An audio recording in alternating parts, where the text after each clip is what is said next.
city of the sun. But on Saturday nights, the city smokes with the nation's most feared team, the Hurricanes. In '88, Miami has made all the tough stops on college football's road to excellence. And except for trouble in Notre Dame, the Canes have kept on rolling. Tonight, Jimmy Johnson says goodbye to 12 seniors, Hurricanes who've done it with a style all their own.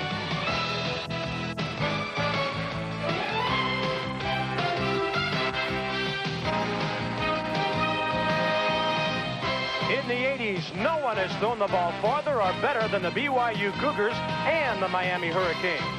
Brigham Young has become known as Quarterback U, claiming 4 All-Americans and 3 NFL top picks. Miami has also made its mark at quarterback. All 3 in this decade became first-round NFL selections. The 4th, Steve Walsh, is closing in on every Hurricane passing record.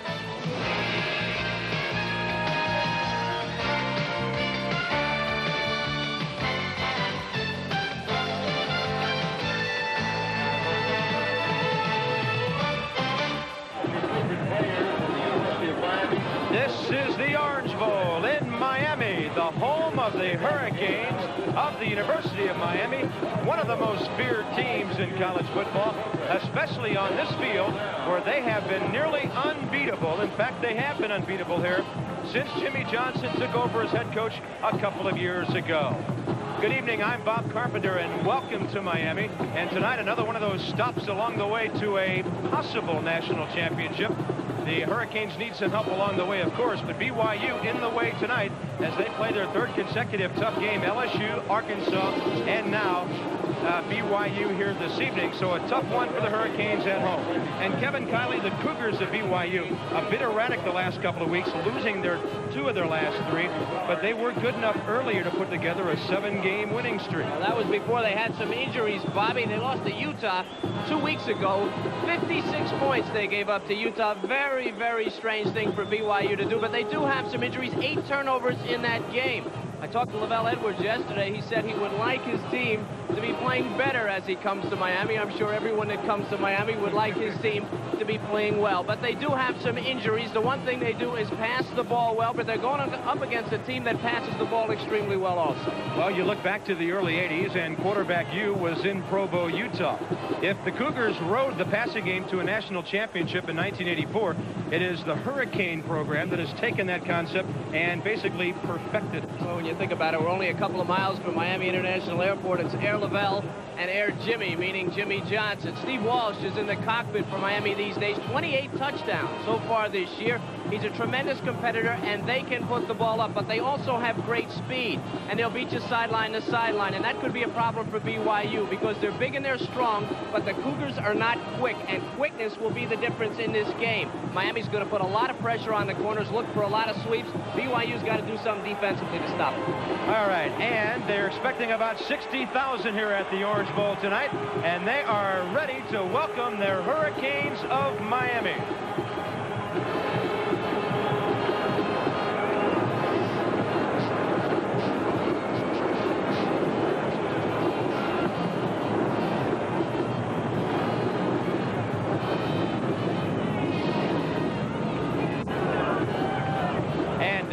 Sidelines is Chris Fowler.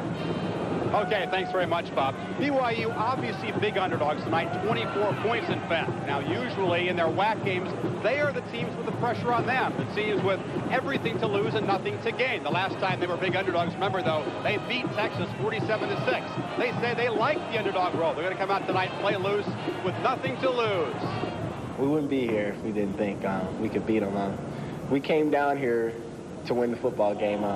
Not too many people, or if not any people in America, are giving us a prayer, but you know, we're not playing with everybody in America. We're just playing for BYU, and we came down here to win the game, and we're coming out here with the right kind of attitude, and we're going to get after it. It is certainly a tough task. Miami has never lost to an unranked team since Jimmy Johnson took over as coach. BYU trying to become the first, Bob. Right, and that big roar behind Chris was Miami taking the field, and here come the Cougars of BYU. Tonight's game from Miami is brought to you by Michelob. One taste will tell you why the night belongs to Michelob. By Atra Plus, Gillette made it smoother. And by Epic's VCR Football, the football game that lets you coach the pros.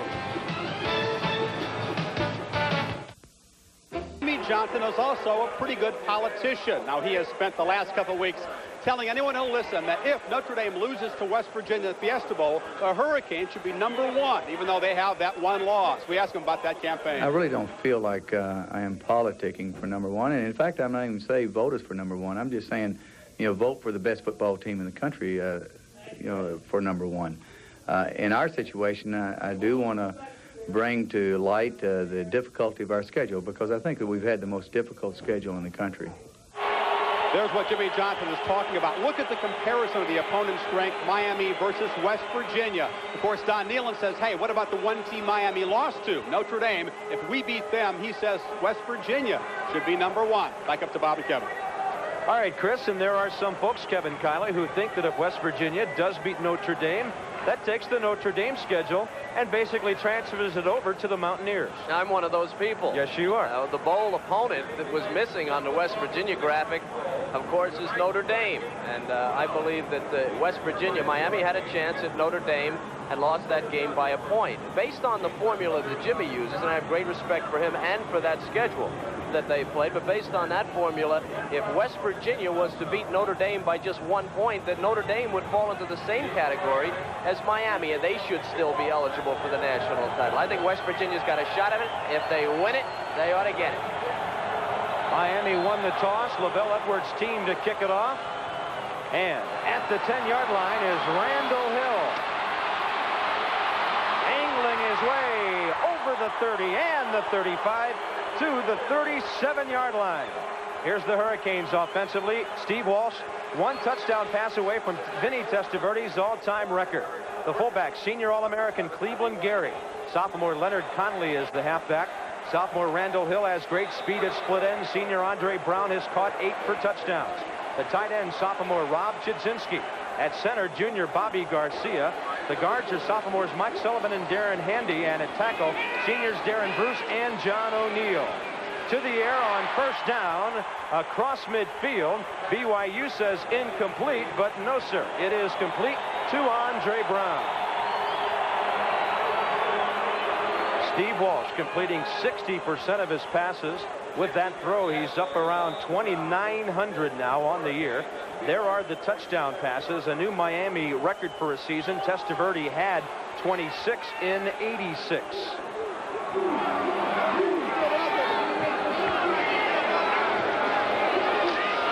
This is Leonard Conley inside the 40.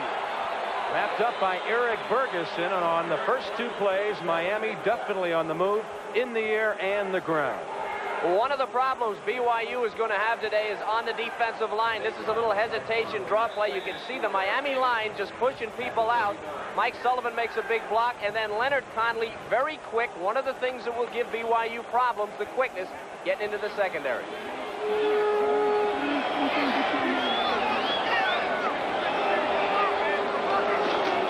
On second and short, it's Conley turning it into a first down.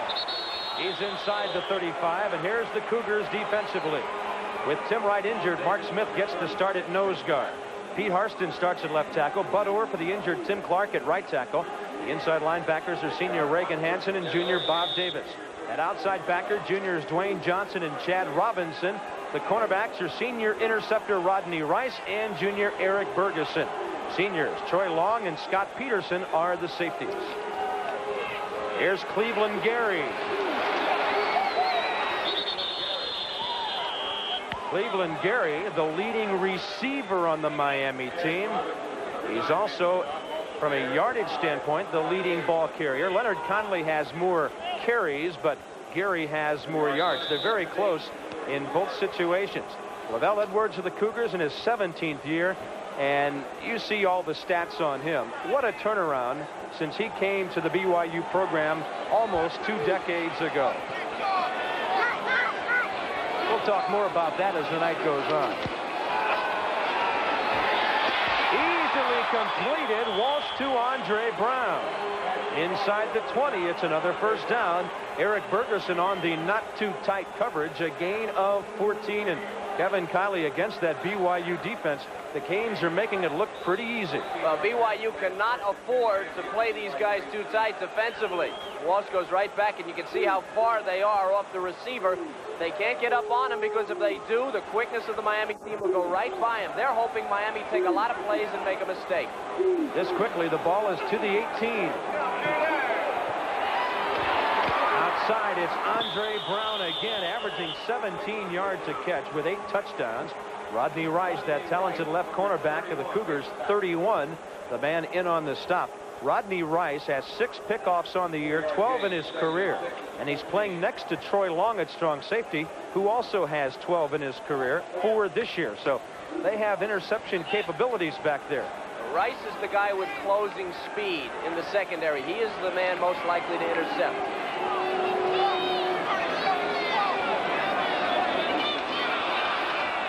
Conley wrapped up for a loss by Bob Davis, a 6'2 junior linebacker.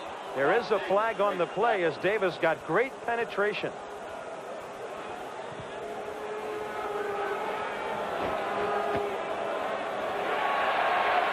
And against Miami, sometimes you have to encroach to get into the offensive backfield.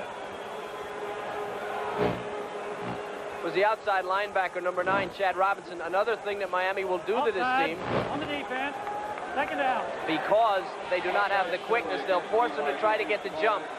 Top of your screen, you saw number 9. He met the block. He gave Davis a chance to come in, but he had to jump the count. BYU will attempt to do that, but they have got to stay on their side of the line. And one of the worst situations for a defense to be, any defense in the nation, is facing second and short yardage against Miami.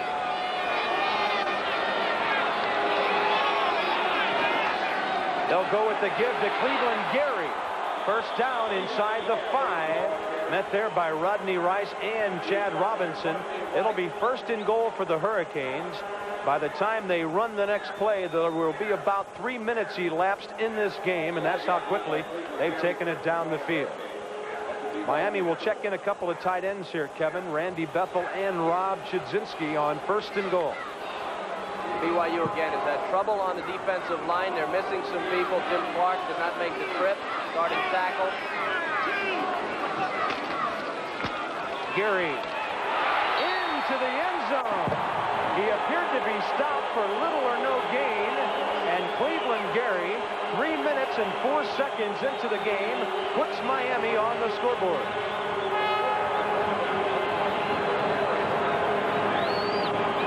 Offensive line quick, and Gary with the hesitation, just enough to create a hole for himself. Bobby Garcia, the center, big block. Cleveland Gary showed you he can run the ball as well as catch it. Carlos Huerta is 39 for 39 in points after. That's a famous end of this stadium where some big field goals in Super Bowls and other games have been kicked over the years. So a little more than 3 minutes in, the home team is already on top. FA action from Miami being brought to you by Mazda and the exciting new Mazda cars and trucks for 1989.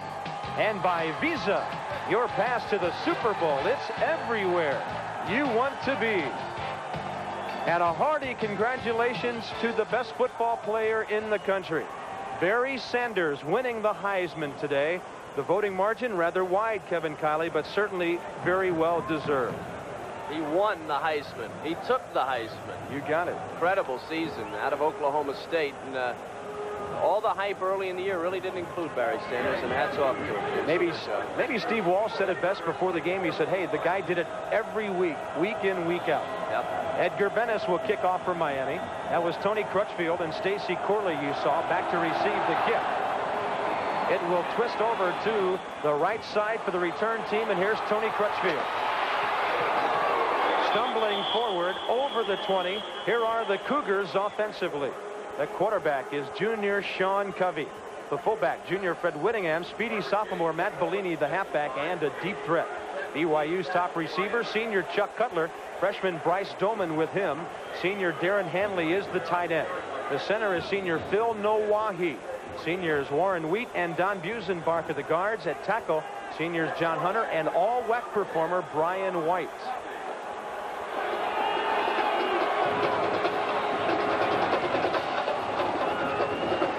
A fake to the only back, Bellini, and then looping it to him and incomplete up the right sideline at the 45-yard line. There is pressure on the pass from Bill Hawkins, the All-American and right defensive end.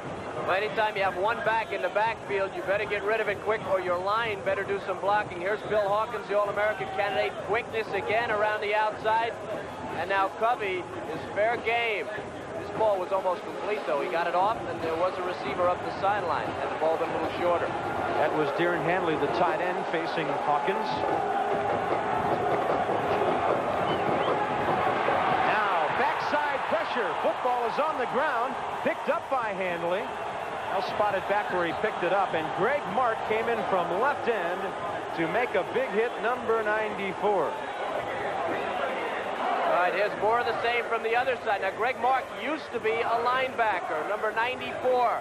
He runs around the block, hog ties Covey, and the ball is loose, and Hanley picks it up, gets it back to the line of scrimmage. But that's really what the problem is for BYU. They're big and strong on the offensive line, but not real quick feet. That was defensive line coach Butch Davis with Jimmy Johnson. They have to be pleased with their first two efforts. Shotgun on 3rd and 10. Covey hit as he releases, and it's caught by Matt Odell, but he's out of bounds. Matt Odell had not caught a pass all year. His father was one of the all-time greats at BYU, and just as number 19 thought he had that first grab right in front of the bench, they rule him OB. Take a look at it. I think that what they're arguing is whether he was pushed out of bounds. Odell goes up. Clearly would have come in. Charles Farms knocked him out. He clearly would have come down without help from Farms. All-WAC punter Pat Thompson. This guy can hit it and hit it high. Averaging 45 a kick. This one doesn't turn over for him properly. And a fair catch at the 42 by Darrell Spencer. So Miami will have good field position. 4:17 into the game. Miami on top, 7-0. Early 7-0, and be sure to join ESPN tomorrow, 12:30 Eastern, for the semifinals of the Nabisco Masters. Number 1 match will put Stefan Edberg and Boris Becker on the court together. Then it's Yvonne Lendl and Jakob Lasik in semifinal 2. And one of the few times all year you'll see Steve Walsh sacked. Chad Robinson from right outside linebacker. Miami had only been sacked, Walsh and Craig Erickson, 4 times all year.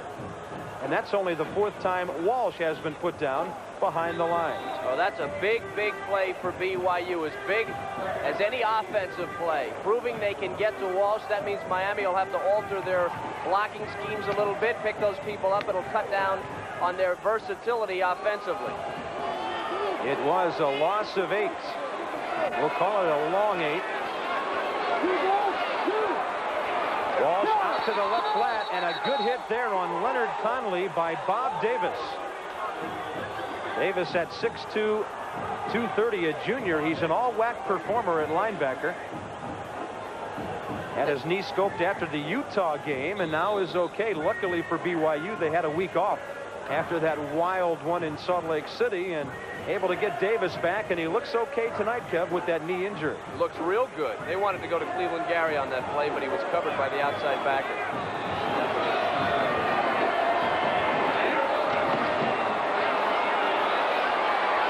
Walsh with time, but nowhere near first down yardage. Complete ahead to Leonard Conley. Decent pressure by the Cougars, and good coverage underneath by Tony Crutchfield. Remember that the BYU team is a team that plays against one of the best passing attacks in the nation every day in practice. They're very familiar with passing schemes, and they know how to rush the passer. Tim Kalau punting the ball to Rodney Rice. 6 yards a return, his longest of the year, 23. BYU should get pretty decent field position out of this kick.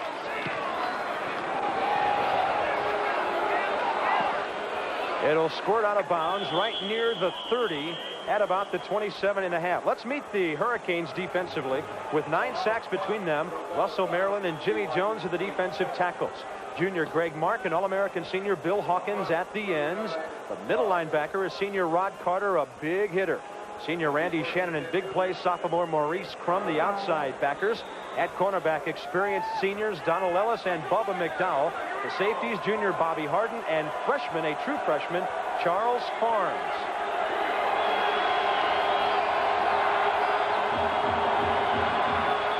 Good protection for Sean Covey, and out to the right side for the fullback, Fred Whittingham.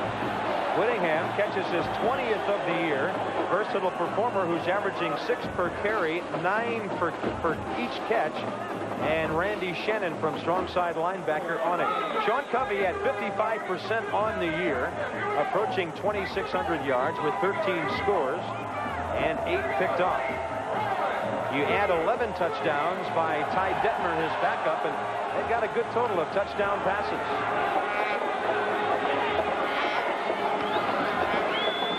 Little jaw play off the shotgun.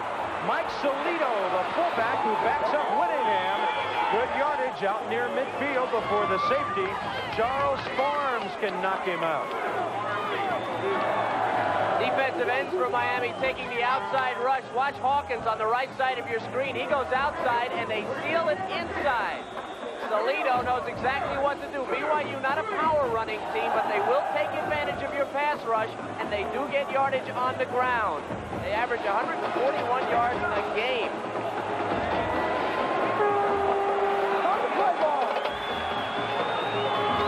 Chuck Cutler motioning near side. A quick across to Bellini as he just did a quick little look-in from his slot position, and Sean Covey put it right there for a 19-yard gain.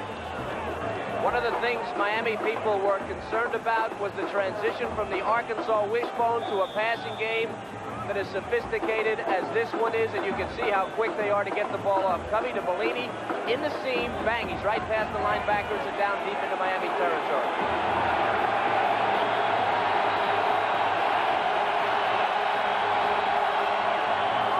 Play to Mike Solito. Nothing there.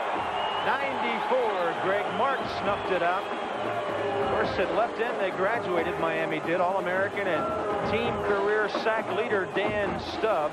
So Mark out of his shadow this year. He had 6 sacks and 6 tackles for losses coming in.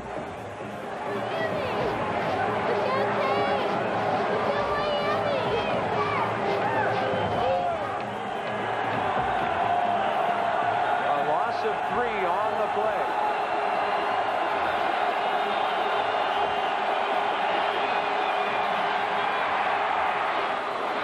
A little wobbly effort, and now you can count the first catch of the year for Matt Odell, whose father, Phil, holds the BYU career receiving record for a single season. And this is numero uno for Mr. Odell. And don't think the Miami coaches didn't scout this team and decide that maybe Odell isn't a threat. He's a threat on that play. There's no one within 10 yards of him. Even the BYU coaches say he doesn't have his dad. He has his mama's hands, not his dad's hands. He's caught 2 tonight. Well, Matt Odell from Lavelle Edwards' hometown of Orem, Utah. A first down and the ball down to the 21.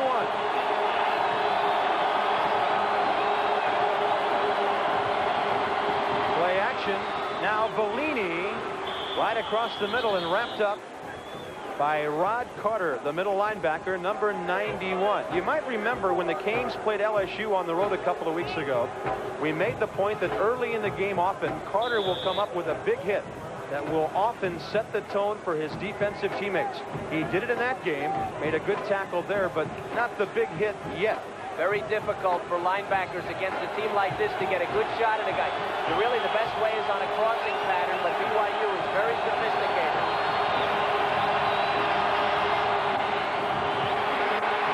Looking for his 5th straight completion. A receiver is down in the end zone. No flags as they were looking for Chuck Cutler, the all-WAC performer. Cutler's caught 10 touchdown passes this year. Appeared a bit of a trip near the goal line, and flags did not fly as Crum and Harden from weak side backer and strong safety were back on the coverage. Crum is going to be expected to cover people deep. He's a linebacker type. But frankly, the BYU receivers are not all that quick. They've only sent 2 wide receivers to the pros in all the years Lavelle Edwards has been there. These guys are not speed burners, they're possession receivers.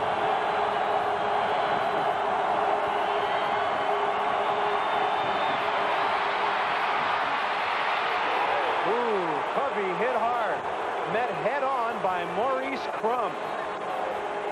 It was the 8th play of the drive. They had 3rd and 7. Covey nowhere near the yardage he needed, and he took a vicious hit. Watch the wide receivers and the time it's taken them. There you get a bump to get into the route. Look at Cutler. Now Cutler's made 3 cuts already before he even turns around, and Covey by this time saying, I got to get out of here. And Maurice Crum got Rod Carter's hit right there. Jason Chaffetz with a 35-yard attempt, hash mark left. And the BYU kicking game, which has been rather erratic this year, pays off in 3 points there. Chaffetz now 6 for 10 as he continues to kick the ball through the uprights. 7-3 Miami. It's still early.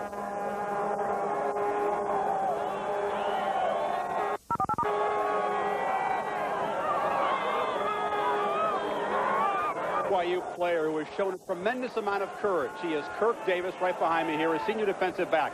Now, last year, he was diagnosed as having Hodgkin's disease, a form of cancer, and the game after that diagnosis went out against New Mexico and returned an interception for a touchdown. Then he postponed his surgery with doctors okay for 3 weeks so he could help his team finish out the season. He's made a comeback this year after all kinds of therapy and radiation therapy. Coaches call him an inspiration. Look for him on the special teams tonight, guys.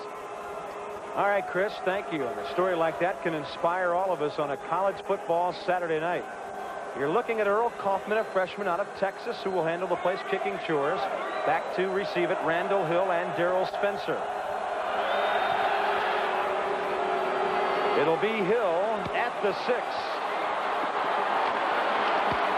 He squirts through a host of tacklers and piggybacks 3 or 4 more all the way out to the 38, maybe the 39. A late flag flies. Great effort on special teams by Randall Hill, a sophomore wide receiver. On the kicking team. And that will hurt BYU. Good yardage for Miami on the return. 15 more will be added on, and the Canes will be way out around midfield. Watch for Scott Peterson, number 5, on the replay.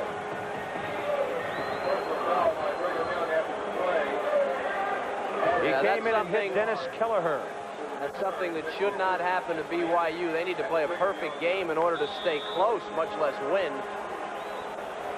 So Miami at the Cougar 46 on this starting drive. Leonard Conley got the deep pitch, not much there. Bud Orr, a former junior college All-American who normally backs up Pete Harston on the left side, in there because Tim Clark had knee surgery today, re-injuring a knee that he had hurt earlier. Clark, a guy they miss, who's an academic all-WAC performer at right tackle. So, Kevin, they're very short-handed in that department, and they're going to have to use a lot of linebackers over the 60 minutes tonight.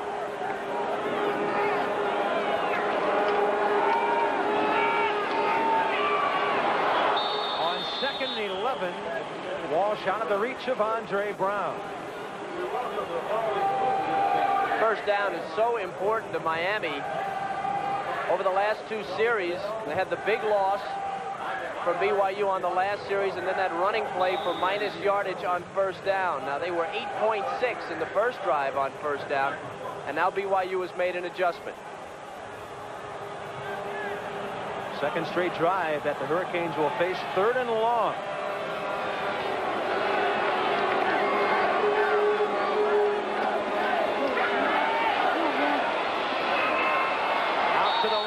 For Cleveland Gary, too tall. 36, Bob Davis on the coverage, and BYU has held again.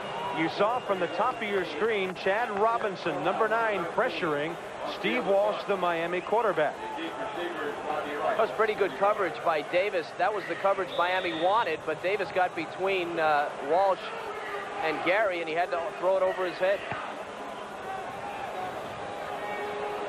Tim Colau, 38 yards a kick.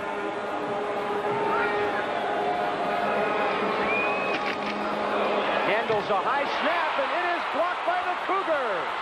With it is number 41. That is Mark Neal inside the 10.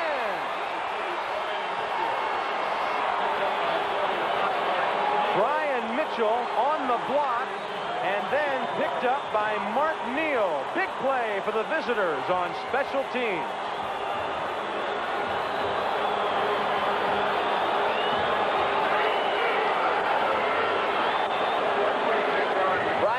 Number 30 from the outside, never blocks, never leaves his feet. Yes, he does, but he's able to stay on his feet. Never picked up, and now BYU headed the other way. Big play now for the Cougars. Remember the underdog. You don't want to give them a foothold. That comes on the heels of two good series by the BYU defense.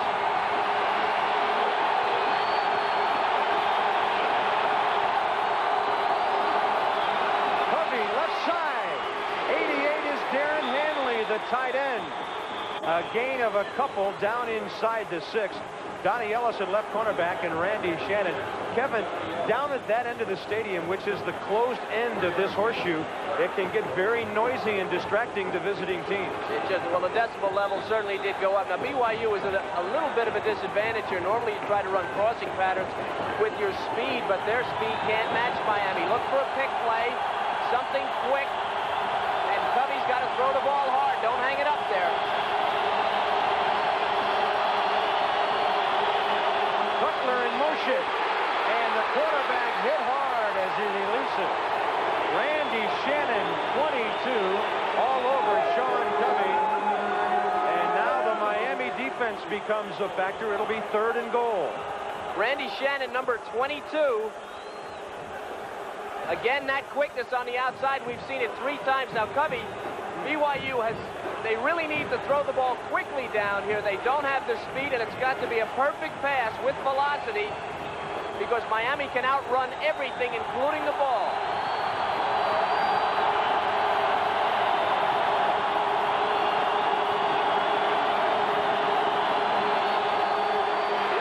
It's a sack by Bobby Harden, way back at the 18-yard line.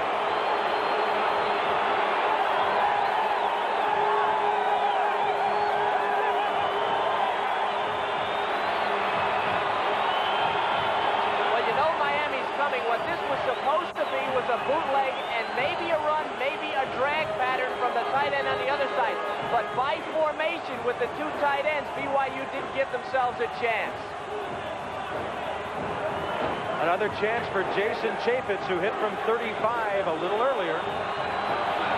Almost the same exact position. And he pulls it, and it is wide to the left. So the big play on special teams gives BYU a big 0. And Kevin, we talked a few moments ago about their kicking game. It's been a disappointment for Lavelle Edwards this year. Well, the tackle on the block punt attempt was the biggest play for Miami. BYU had a chance to run that in, and the tackle on the player who picked up the block punt really made it for Miami. So with 3 minutes and 51 seconds to play in the first quarter, home team still on top. Walsh gives it to Fred Highsmith. Freddie, in the NFL you can do that, but not in college football. Let's go back to the block punt. And we'll see who chases down Mark Neal. So here's the block.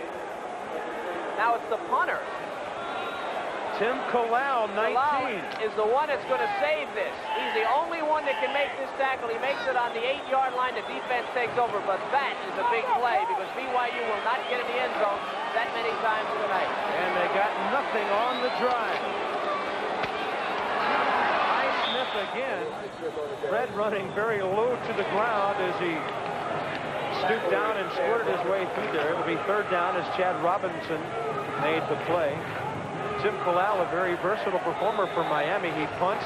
He's the holder on placement and a would-be tackler on special teams when something goes wrong.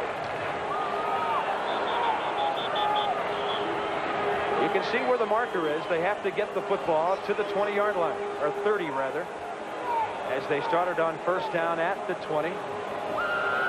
Dangerous down for BYU. They must respect the run, and yet Miami is very dangerous in the pass. A little quickie across the middle. Randy Bethel, the tight end, covered very well by Troy Long. Tight end and the strong safety battling. We talked about Long with his good coverage earlier. He has 4 interceptions on the year, and Randy Bethel denied. It'll be time for Tim Kalau to punt once more. So that's 3 drives in a row. Steve Walsh in Miami cannot move the football. Miami feels that they need to run the ball against that weakened front of BYU, and it's thrown them off their game. Aside from the first drive, they've looked very hesitant, not sure of what they're doing.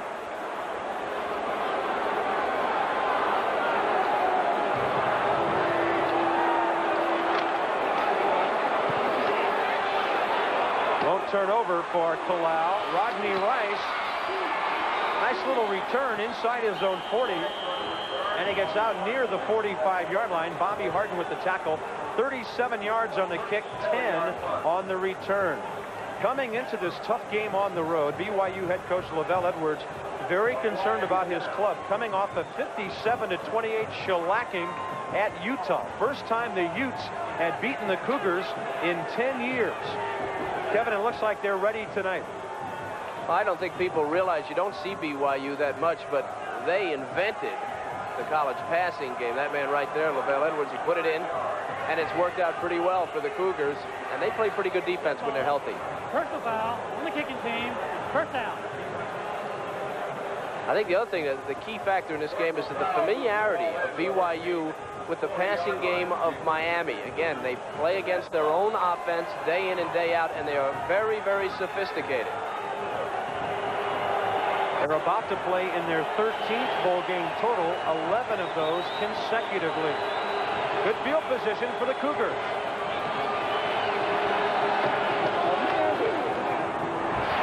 Covey dumps it in the middle, and catching it is Fred Whittingham, the fullback. Bobby Harden from safety to make the tackle. Very quick penetration on the defensive line by Greg Mark, who appeared to almost be offsides on the play. All-American Bill Hawkins, good job in the middle. They're doing their blocking. Now Hawkins can smell it. He just doesn't. He gets lost in the pile. Tremendous concentration by Whittingham. Hawkins trying to get his hands on him, but Whittingham catching the ball and getting it upfield.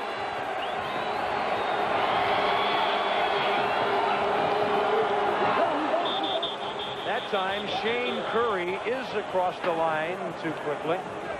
Sean Covey, 6 of 11 for 53 yards after that last strange completion. So the defense encroaching. Hey, talk about turnarounds. How about before Lavelle Edwards and after the head coach out in Provo? Jimmy Johnson, of course, has done an outstanding job on the heels of Howard Schnellenberger here. But before Lavelle Edwards, BYU averaged 3 wins a year over 47 years. After he came along, they took a WAC title. They had 1 in all that time.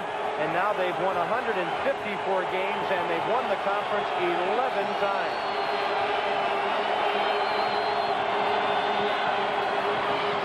Covey out right side for Whittingham.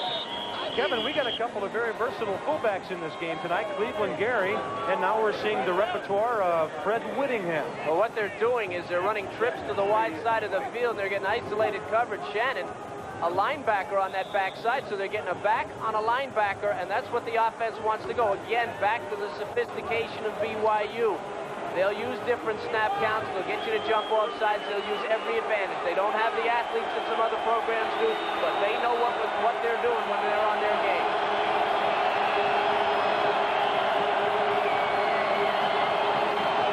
Hawkins across the line. Was he drawn across the line? In and out of the hands of Randy Shannon. Flags everywhere as 54 Bill Hawkins came flying in from right defensive end before the snap. 1:02 remaining in the first quarter.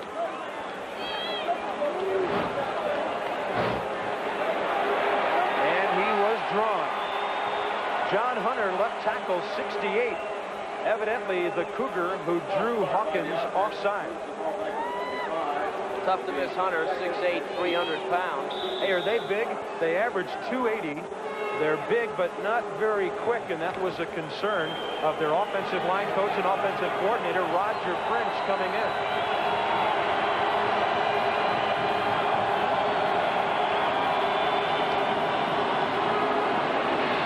Covey stands in there, and it's intercepted. Bobby Harden in the end zone, his second interception of the year. No receivers nearby. Rod Carter made that play. Rod Carter, the middle linebacker, would not let the receiver get to the middle of the field, and Covey wanted to drive this ball up the middle of the field, but 91 in orange, Rod Carter, watch right corner of your screen. He's going to leave it now. What he's doing, he's shadowing the receiver.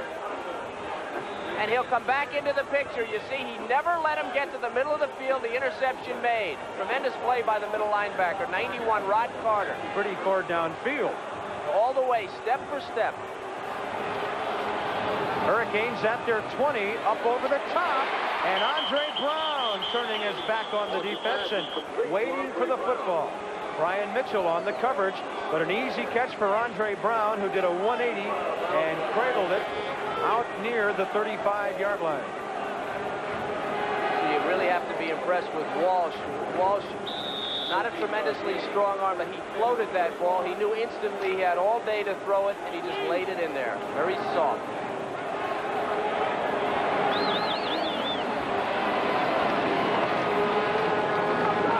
That's Fred Highsmith on the deep pitch. Looked like he was heading for the sideline, and then suddenly cut inside on Bob Davis, who got a hit on him. But a nice job of Highsmith getting out about 5 yards or so. Miami ran to the boundary, and the reason they did, because BYU has a speed problem. If they're really a deficiency against Miami, they have to put extra people to the wide side of the field defensively, so Miami runs to the short side of the defense, hoping to break it.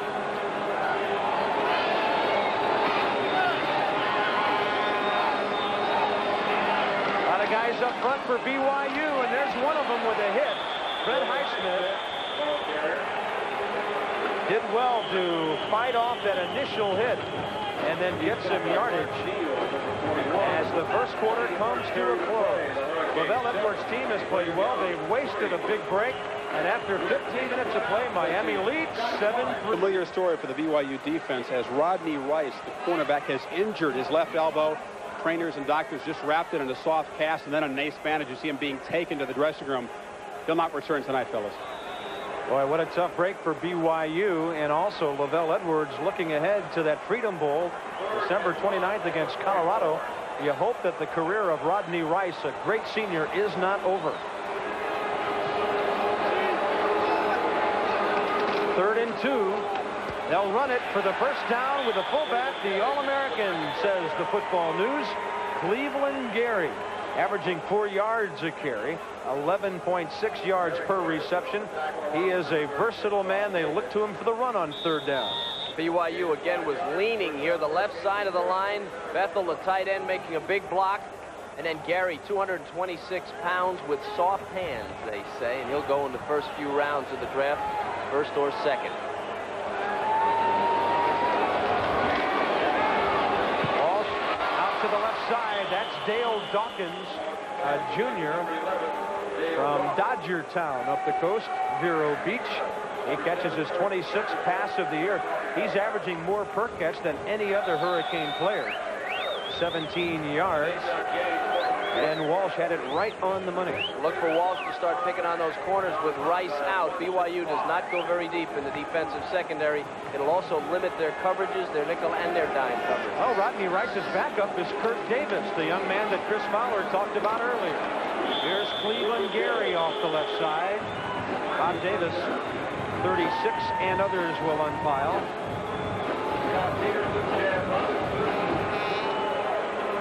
They have brought in number 30, a sophomore, Brian Mitchell, who normally backs up Eric Bergerson on the right side. Mitchell doesn't start, but he does have good interception capability. He's picked off 4 this year. Well, he has all the tools, but they say he's inconsistent. You don't want to be inconsistent against Miami. On 1st down. Walsh to the right sideline. Andre Brown, defended by Brian Mitchell. And Kevin, pro scouts look for the quarterback who can make this long throw and get it there in a hurry.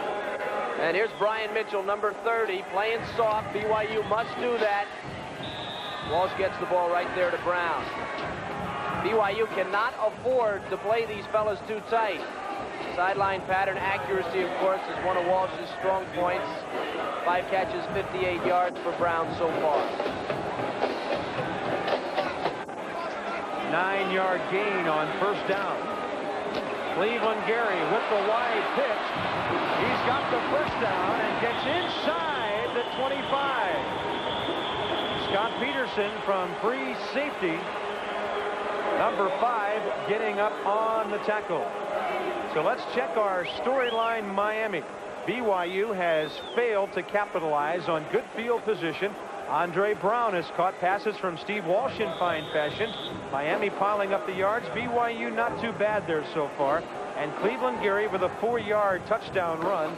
The only touchdown of the game so far. We're 1 minute and 20 seconds into the second quarter of play. 7-3 Miami.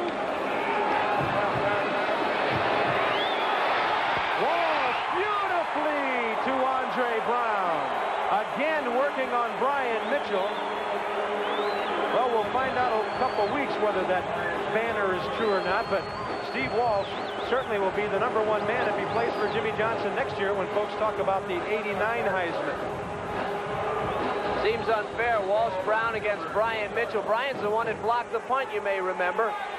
Again, accuracy. No great gun here, but the ball will be accurate. Mitchell trying to close, not quick enough. Walsh now 8 out of 12, 96 yards. On first and goal, Gary is undercut by Troy Long, number 21, who made a fine play penetrating from safety. Need to repeat here, Tim Clark did not make the trip. 6'5", 255-pound senior tackle. Pete Hairston's been hurt. Right there, number 55, he's in the game. Bud Orr is playing, and they will go with Rick Wilson on the goal line if need be, but they're very short on the defensive line, are the Cougars of BYU. A 2nd-and-1 pass and a little bit too short for Fred Highsmith.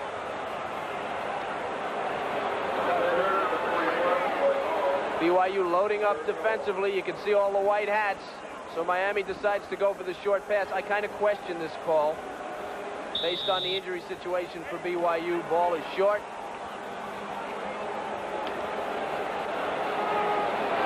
It'll be 3rd and goal at the 1. Cleveland Gary up over the top.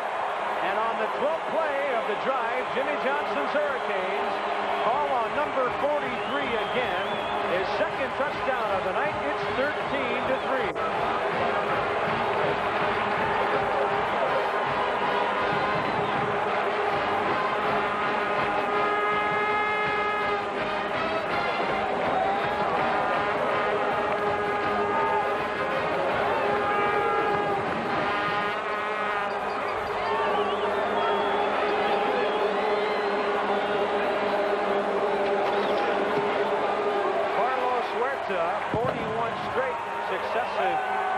After through on the year, and Miami opens up an 11-point lead. Left side of that line. Here comes the right side of the line crossing over. Left side clears it out. Darren Bruce, Sullivan, Garcia, and Gary. Not only can he catch, but he can jump too. Way over the line for a touchdown. You also saw 34 Tracy Waiters on a kamikaze mission ahead of the ball carrier himself. 12:43 second quarter, Miami 14-3.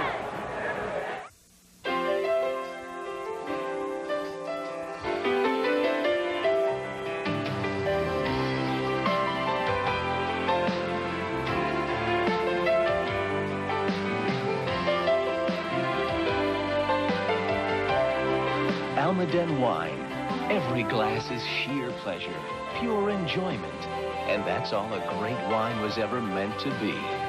Almaden, for the sheer pleasure of it.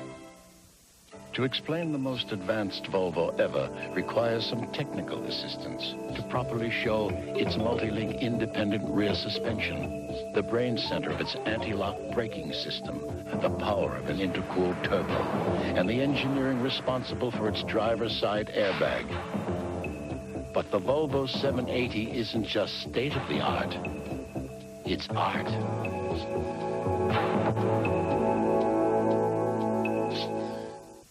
American ingenuity is finding a simple way to do a job well. At Tempstar, we applied our ingenuity to home heating. We invented a furnace that's 95.8% efficient. The ingenious part is that the technology is simple, proven reliable. 2 heat exchangers instead of 1, backed by a limited lifetime warranty. The Tempstar gas furnace, brought to you by your Tempstar dealer.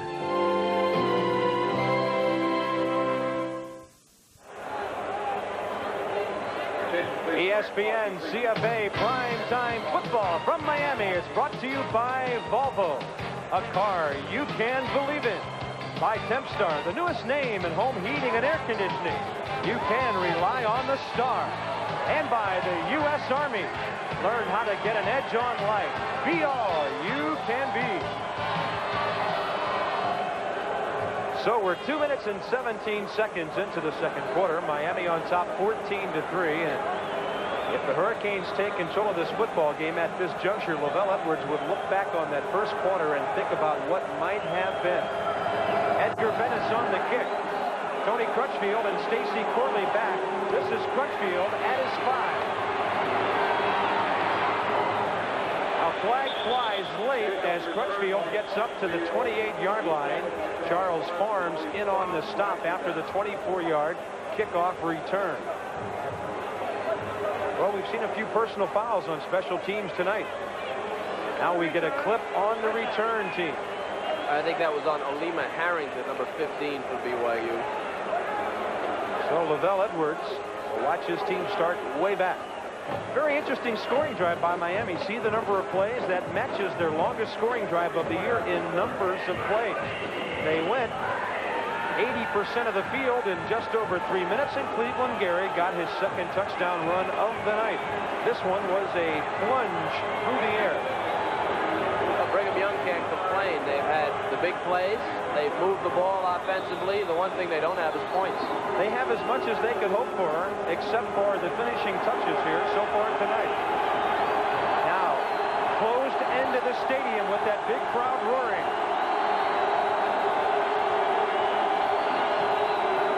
Draw play to Fred Whittingham. And he is stuffed. Greg March, Shane Curry, Cortez Kennedy, and others.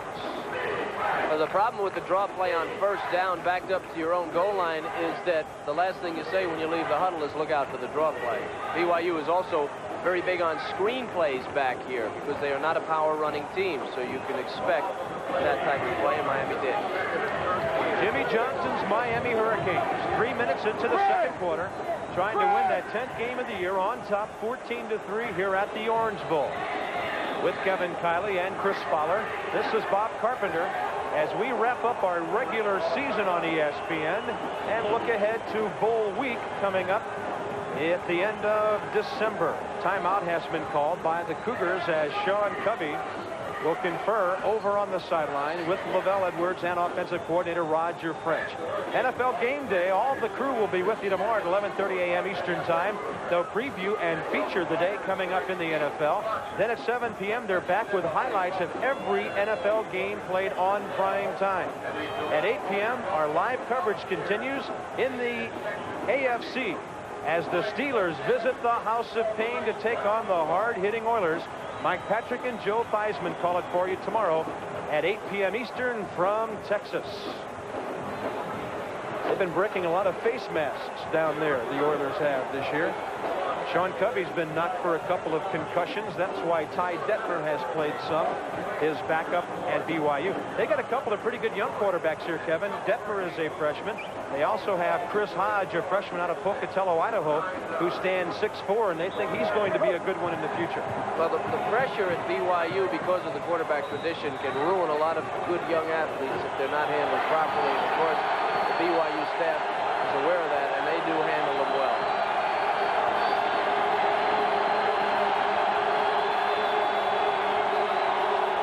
On 2nd and 13, this is Mike Solito. First down out over the 25. Charles Barnes from free safety had to make the tackle after a 20-yard pickup by Solito, a junior. One single back left a trap, and actually what it was a misdirection. Busenbark went and just vacated the hole. The defense followed him, and Solito was able to get through that hole. And credit 63, right tackle Brian White, the all-wet performer with a big block on that first down.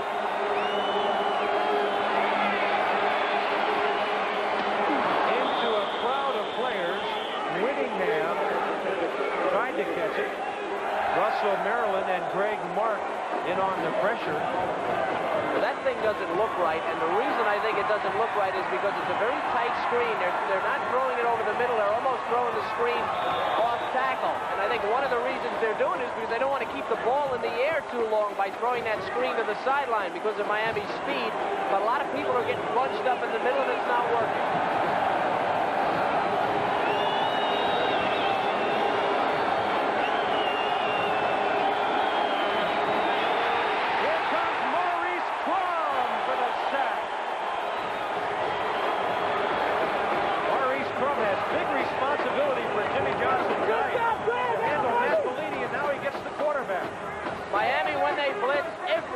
Comes. Maurice Crum is the one that breaks free, and Covey doesn't have a chance. When they blitz, they come. Everybody. Watch how many people are coming. They have 3 guys blocking the tackle on the right, and they get him, but nobody picks up Crum. Very uncharacteristic of BYU, a passing team, not to pick up the blitz. And Bellini tried, but too late.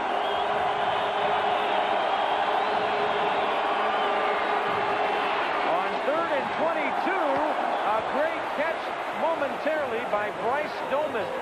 But as he hit the ground, it knocked it out of his hands. Doman, a freshman out of Salt Lake City, and he had enough yardage for the first down. Nice job by Covey. A little bit nervous feet. This is as close as BYU's going to get. Right between the 2 coverage guys. Doman hits the ground and can't cover it, but a nice throw by Covey. Well, this will be a big kick for Pat Thompson, the All-American, because Miami will have good field position right here.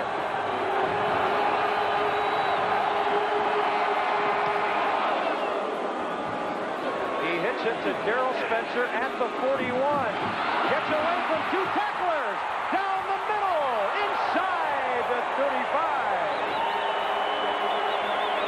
He took a hard hit on the leg as he got spun around. But a big return by Darrell Spencer, whose longest is 43 against Missouri.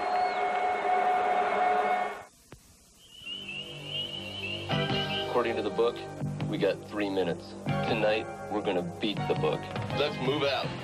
In today's field artillery, the emphasis is on training and motivation, because a high-tech system like this Army rocket launcher is only as good as the people who run it. We're here. All that you can be. Arm rockets, fire! Did we beat the book, Sergeant? We rewrote the book. Get an edge on life in the Army.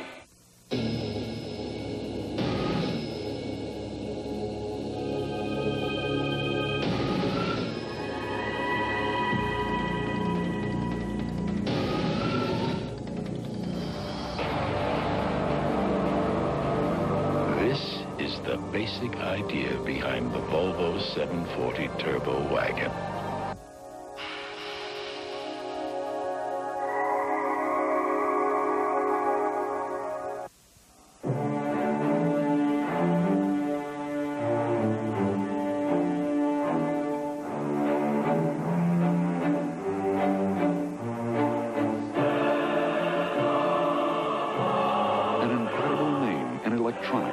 is attracting everyone's attention.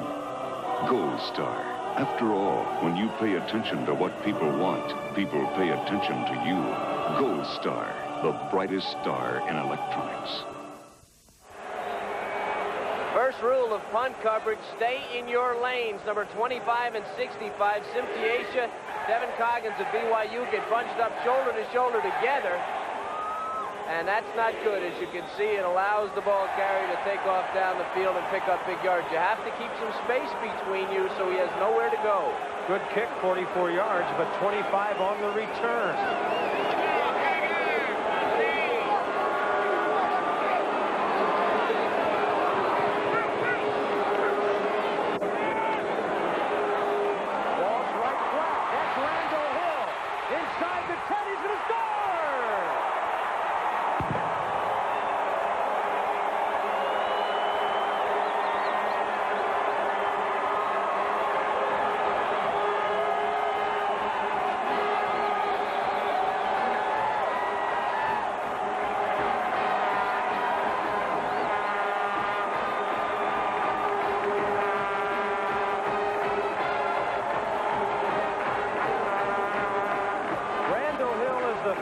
Hurricane speedster.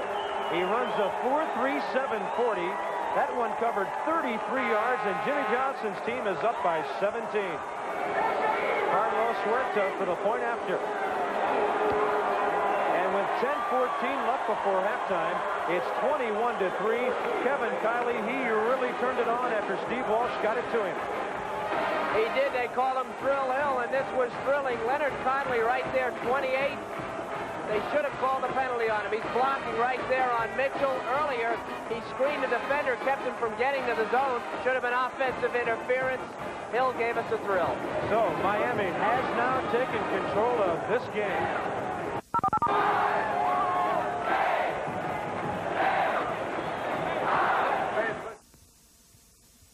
In 1908, Henry Ford said, "You can have any color Ford you want, as long as it's black." In 1988, you can have the best price on any Ford you want as long as it's from Galen Black Ford. As Central Florida's fastest-growing Ford dealership, we're committed to giving you the best bargains possible. While other dealers have been using questionable advertising to trap you, one dealer is known for offering legitimate bargains on all their cars. Galen Black Ford. We say what we mean what we say. 14 remaining before halftime, and Miami has turned things on offensively.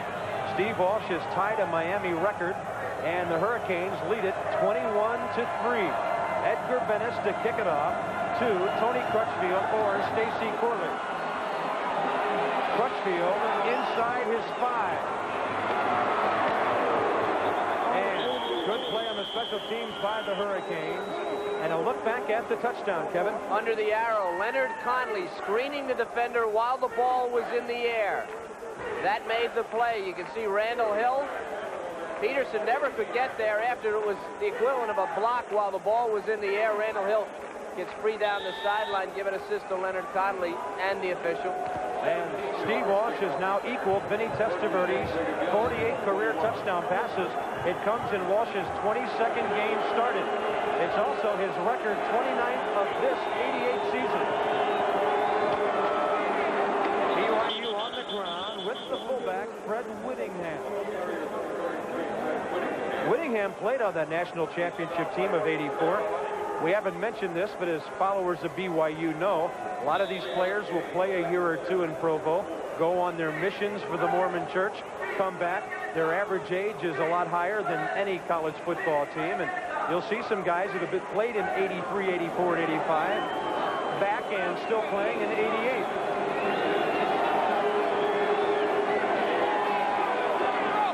On 2nd and 7, it's off the hands of Mike Salido. Kevin, I think we're seeing the Miami cornerbacks do exactly what they wanted to do when we talked to their defensive coaches yesterday. Dave Wanstedt, the coordinator, told us that his cornerbacks will be pressuring and hitting BYU wide receivers at the line of scrimmage all night long. Well, they wanted to take the wide receivers out of the game. Early on, they were doing it, but BYU was still moving the ball. But when Miami scores so quickly, they put tremendous psychological pressure on your offense. You need to make good plays. You can't miss catches and drop balls. That's what's going on here.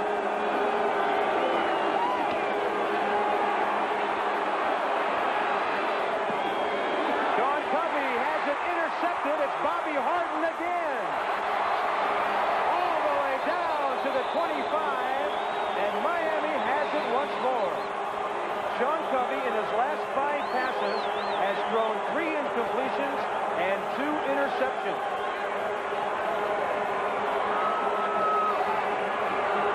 Flagship of the Hilton chain. Well, Covey does first the good thing by getting away from the rush, and then this never should have been thrown. I think it was intended either for the tight end or the crossing receiver. Harden just sitting out there playing safety. Covey floating it up. Again, that speed of Miami, if you float it, the longer the ball is in the air, the better chance Miami has of getting it. Not BYU, because Miami is quicker. Miami Hurricanes now with 14 interceptions on the year. 2 of them here tonight. And now the route could be on if they take it in from here. They're at the 27, leading 21-3. We're only less than 6 minutes into the second quarter. Touchdown, and it's just beyond the reach of Dale Dawkins. Coverage on the play from free safety Scott Peterson. Dawkins, a rangy junior. He's 6'1", 194. A little bit taller than Randall Hill, not with his speed. But Jimmy Johnson, who lost some great receivers last year, Michael Irvin, who went to Dallas, Brian Blades to the Seahawks, and Brett Perryman to New Orleans, has replaced them, as has Steve Walsh, with some pretty good performers.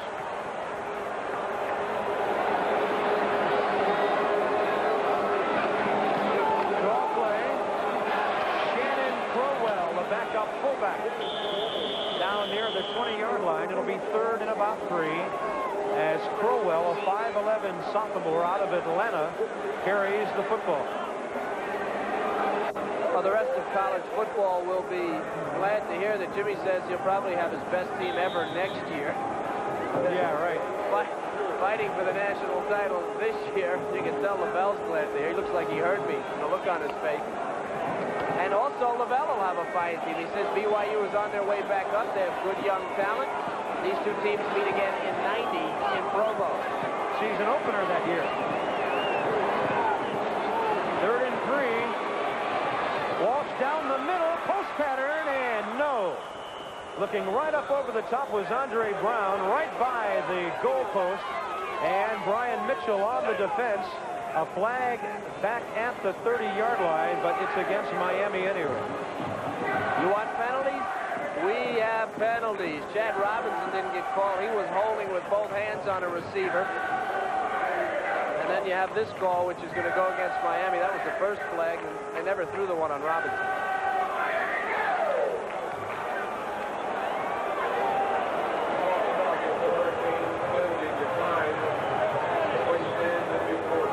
And there's another one. Eric Ferguson on Randall Hill. Carlos Huerta is on. The freshman who was the walk-on, cut a year ago, walked back on this year and made the team. He is 19 of 24. This will be a 37-yard attempt.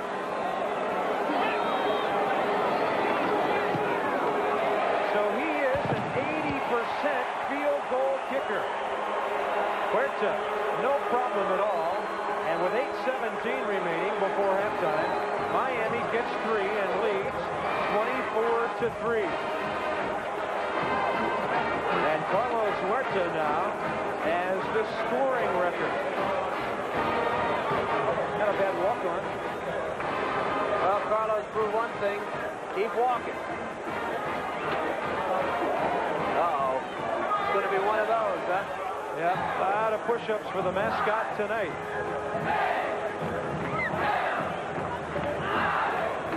Well, Lavelle Edwards has a great tradition of quarterbacks at BYU.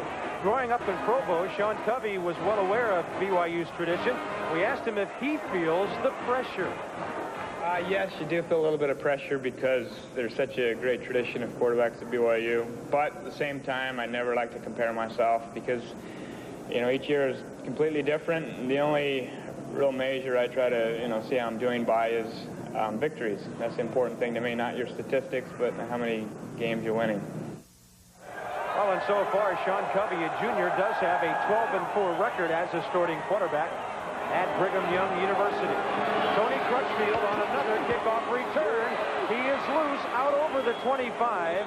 And finally, Charles Farms on special teams wrapped him up to make the stop. Let's talk a little bit of that BYU tradition. It goes all the way back to the mid-60s with Virgil Carter. Then the familiar names of Nielsen, Wilson, McMahon, Young, and Bosco. Sean Covey not in their neighborhood yet, Kevin, but he has a chance. I played with Virgil in the World Football League. The World Football League. He was a great passing quarterback, but we were running the triple option by then, and Virgil wasn't laughing. Up in Chicago, eh? In Chicago. Virgil quarterback one game with a broken hand. It was his throwing hand. And to look at Matt Odell, the sophomore whose father, Phil, was the all-time BYU reception leader. Matt caught his first pass of the year earlier tonight. A procedure call against Miami, and BYU will start inside its own 30-yard line. This is where the Cougars, with Covey on the sidelines and Ty Detmer, the freshman quarterback, in there, number 14, need to mount a drive. Detmer was recruited by Miami and others, including Michigan, UCLA, and others, and he was an All-American at Southwest High School in San Antonio, a former Texas Player of the Year. Oklahoma was also after him. He is your basic drop-back passing quarterback.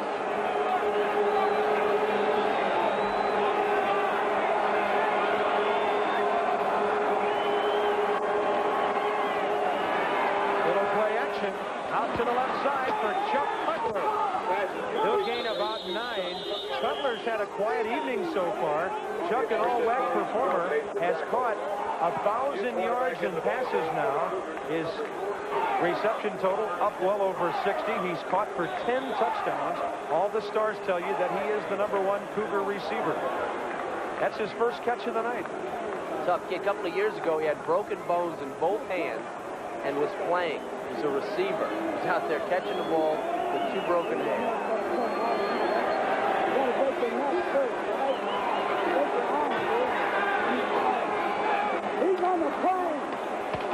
There's the Bellini running up the middle. Matt Bellini got the give. There's a flag back at the line of scrimmage. A 13-yard gain for speedy Matt Bellini, as the defense was offside, and Miami will retreat as BYU moves the chains. Russell Maryland, number 67. Watch him. Now watch him get, there's your offsides. Now watch Maryland getting shoved in and pushed over there by Brian White. A nice block on Maryland by Brian White, and Bellini able to get big yardage to midfield.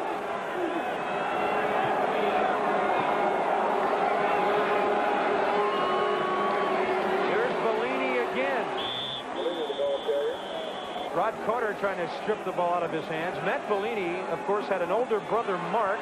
Many of you may have heard of him. He was an All-American wide receiver at BYU.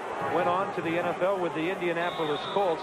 Matt Bellini is a very good speedster, a former wide receiver. They moved into running back, but really in that halfback position, Kevin, he's almost as like a receiver and a running back. He's a slot back. He's not really the classic running back.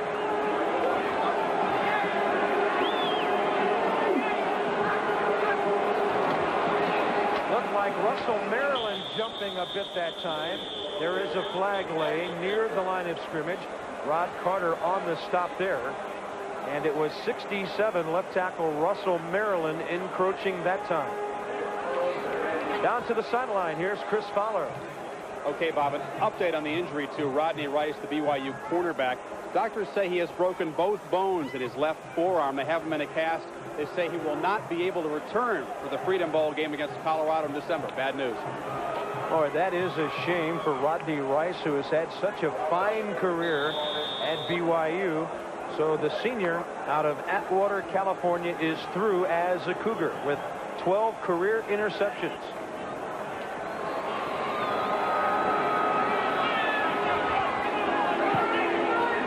Chuck Cutler and Matt Odell are wide to the right.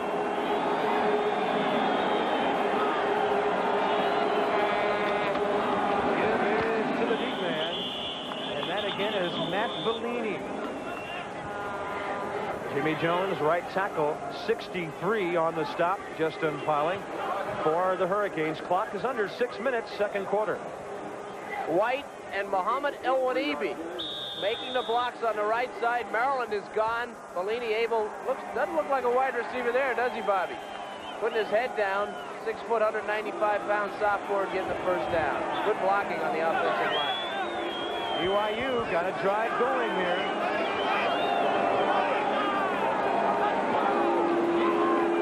Draw play, Mike Salido twisting his way down to the 30 of Miami. That's great yardage on first down.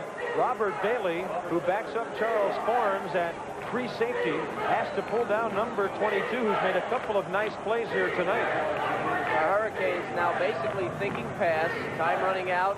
BYU down by a bunch of points, 21 points. Thinking pass, and BYU's offense, as always, does what you don't expect them to do, so they're taking advantage and running the ball.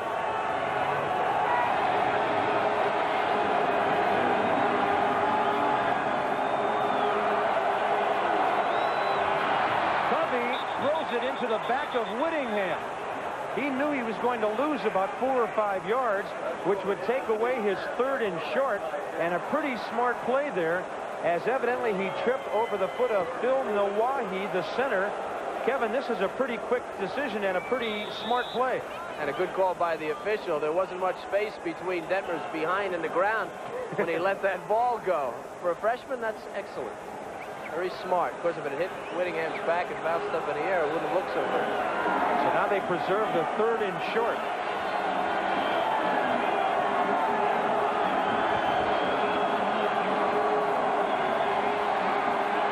A deep drop, and he rifles it, intercepted. Another one for Bobby Harden. His 3rd of the night.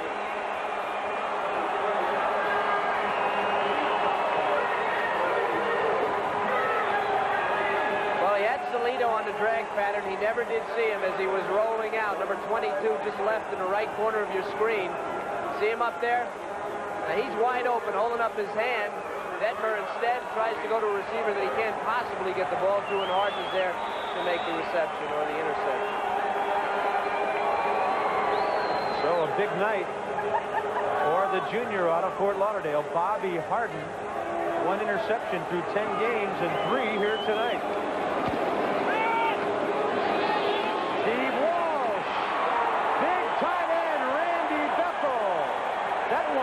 Was going to be intercepted, and suddenly Bethel got tall in a hurry. He's 6'3", 240, and he pulled it down. Well, here's a chance for Scott Peterson, number 5. Look at the position that he has on Bethel here. Bethel makes a tremendous catch, tremendous concentration. Peterson, 225 pounds, had a chance to come across him and knock that ball loose, and he chose to go for that one shoulder. 26 yards on the pass. Walsh with time, hit as he releases, and trying to come back to it was Andre Brown. He lost his footing on the natural turf here at the Orange Bowl. So the clock stops with 4:06 remaining in the second quarter. BYU's defense desperately trying to keep Miami from scoring, trying to keep this a 3-touchdown game at 24-3. Steve Walsh is 10 for 17 for 156 yards and a record-tying touchdown.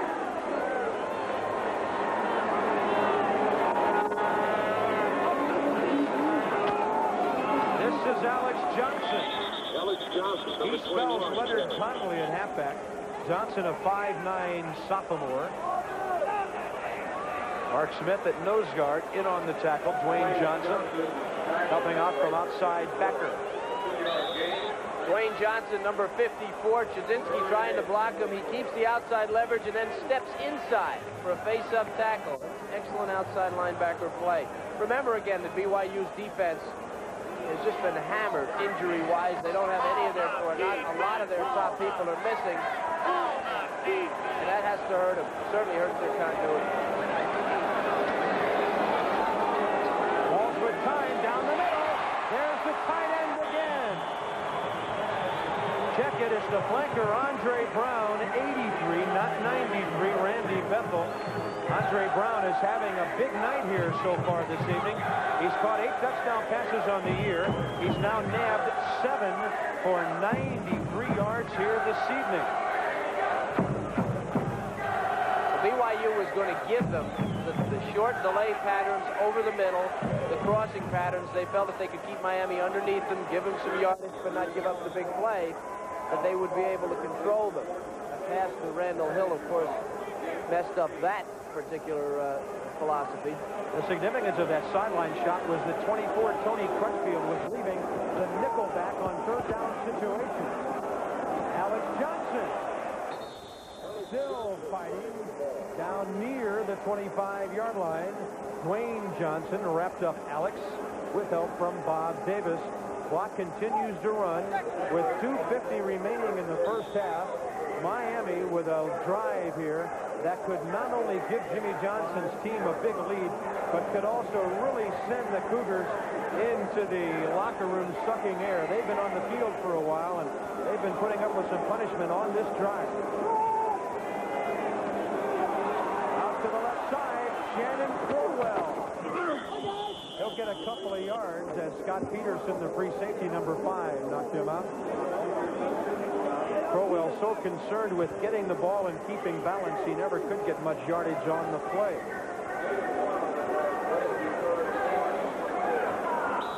Miami 9-1. BYU, playing its 12th game of the year, is 8-3. Nebraska head coach Tom Osborne scouting the Hurricanes for the big Orange Bowl game coming up. Will be with us at halftime. We'll also check out the Heisman situation. And Tim Brando updates you on the world of college football. Up over the top, and it hits the helmet of Eric Ferguson. Randall Hill, the intended receiver. Ferguson here appeared to have the ball hit him right between the wires on the top of his white helmet. They're booing because they didn't get a penalty, but it looked to me like Randall Hill went after Ferguson a little early. Here's Ferguson, arm, and they're both pushing, and Hill grabbed him by the ear holes there and pulled him out of bounds. Carlos Huerta again. This will be a 41-yard attempt from the left hash mark.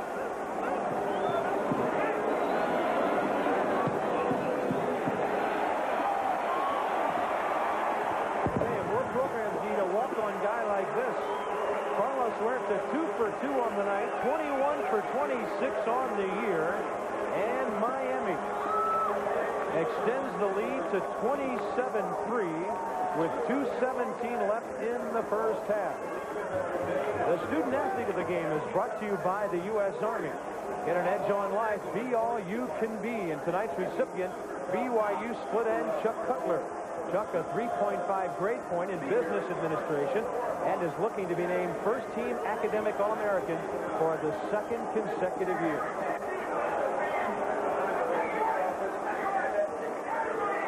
Miami looking for a 10-1 record heading into that Orange Bowl against Nebraska. Jimmy Johnson's team.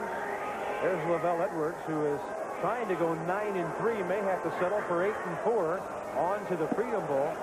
But what a string of seasons by Jimmy Johnson. His last 2 regular seasons have been 11-0.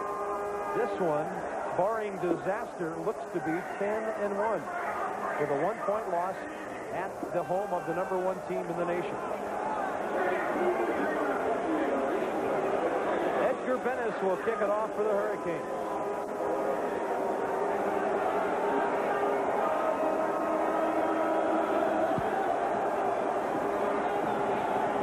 Crutchfield at his 4. Right there to meet him was Miami's Doyle Aaron, the wide receiver, seeing action on special teams. Hey, how about the last 5 years? Miami better than Nebraska. BYU is 5th. The familiar Sooners and Auburn in there, of course. In the 80s, Nebraska overall a bit ahead of Miami. But the last 5 years, the Canes have been the best. I think a lot of people would be surprised to see Auburn in there, but those that know college football wouldn't. But most fans don't realize what a great job Pat Dye has done down there in the Southeast Conference.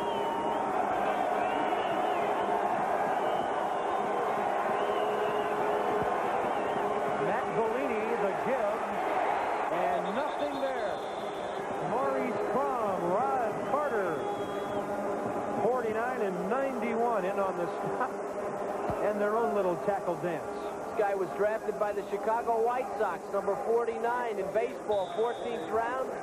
He'd rather play football, and that's why. He said if they gave him $40,000, he would have gone. They offered him only $35,000, so he stayed. There aren't many 14th round picks getting 40 grand. Detmer is sacked by Russell, Maryland. Third sack of the night by the Miami defense. Russell, Maryland, a 6'2 sophomore who goes 272. What a find out of Chicago for Jimmy Johnson and his staff. And a timeout called by the Hurricanes. 1:21 second quarter. Miami 27-3. Goodyear Blimp Enterprise based up the coast in Pompano Beach, Florida. Tonight's captain is Dick Esch, who hails from Sunrise, Florida. Those are some of the gorgeous shots we get from overhead from the Goodyear Blimp. Things don't look too gorgeous for the Cougars on 3rd and 17 inside their 10.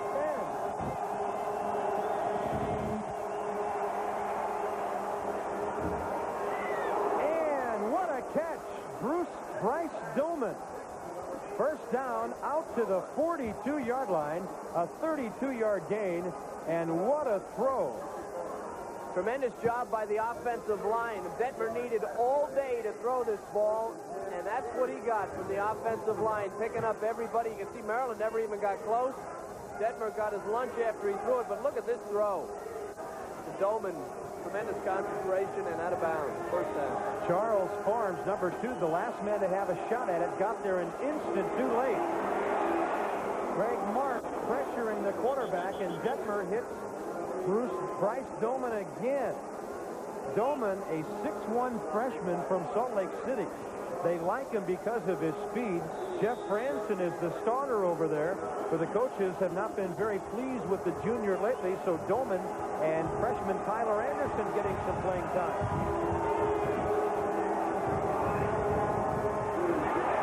Intercepted, Donnie Ellis, and he might go.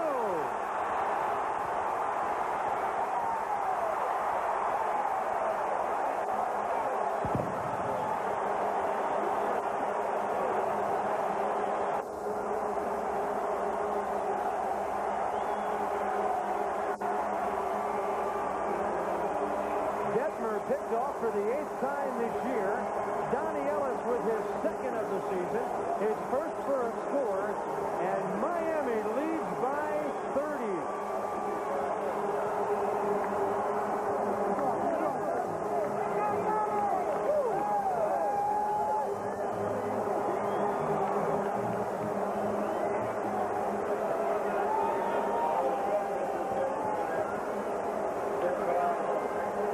Guess who? Carlos Huerta again.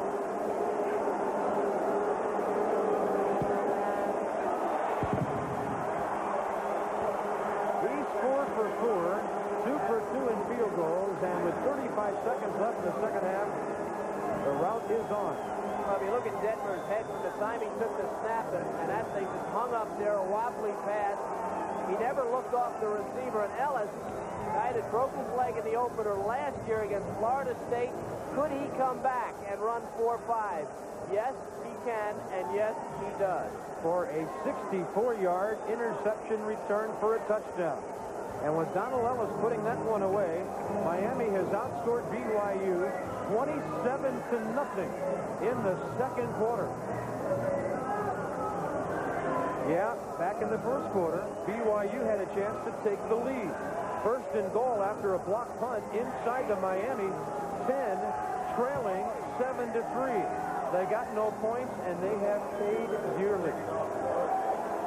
Well, I think the one thing you really can't, when you play the schedule BYU does, which does not normally include a Miami, you can't really judge the speed and the talent of these guys till you get out here with them. For the first time tonight, Edgar Bennis puts one into the end zone. Tony Crutchfield will not return it. So with 35 seconds left in the first half, BYU trailing 34-3. They may just run this series out and get to the locker room.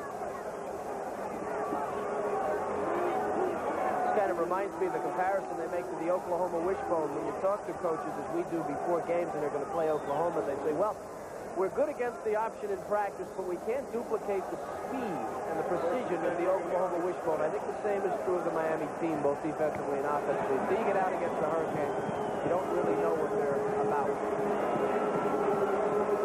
Denver will come out throwing. Little short one up the middle to Fred Whittingham, the fullback. By the way, a footnote on the Miami defense tonight with those 4 interceptions. Number 39, Bobby Harden, of course, as we mentioned, has 3 of those pickoffs tonight. Bobby Harden has tied a Miami record held by 9 other players with 3 interceptions in a single ballgame. Detmer left side for Whittingham, and the official marks it far enough for the first down, just over the 30-yard line. Randy Shannon at linebacker, the stop. Hey, Kev, what was the turning point of this one tonight? Well, we had it earlier. It was a game. Mitchell came in and blocked this punt. BYU had a shot at the end zone, but watch the punter, number 19, Tim Kalal for Miami. He is the only player with a chance to make this tackle. He does. Inside the 10, Miami's defense held no points, and from there it's been downhill for BYU, and it shows you never quit. Even though you get a blocked punt, you got to get up and chase the man with the ball.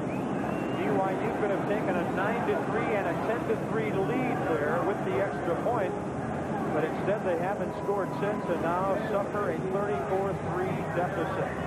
September 1st, 1984 was ESPN's first CFA primetime telecast.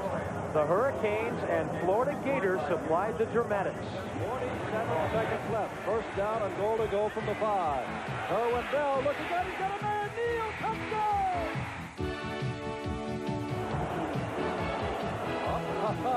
He's going to go in the end zone.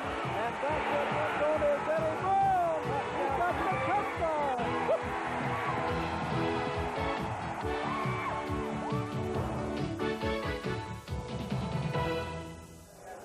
Ernie Kosar, one of Jimmy Johnson's great quarterbacks here. Howard Schnellenberger, of course, developed some of that earlier talent.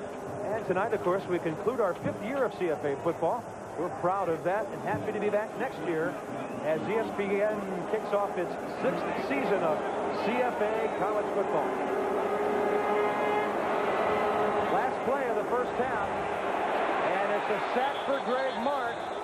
Behind the line of scrimmage, getting Ty Detmer, Miami's 4th sack. So they get 4 quarterback sacks. I'm strapping them on right now. We're getting ready for the second half here as Miami will kick it off. Carlos Huerta has kicked a couple of field goals, but he does not handle the kickoffs. Edgar Benessa Jr. does. He's number 1. 34-3, Miami over BYU. And this one is rifled into the end zone.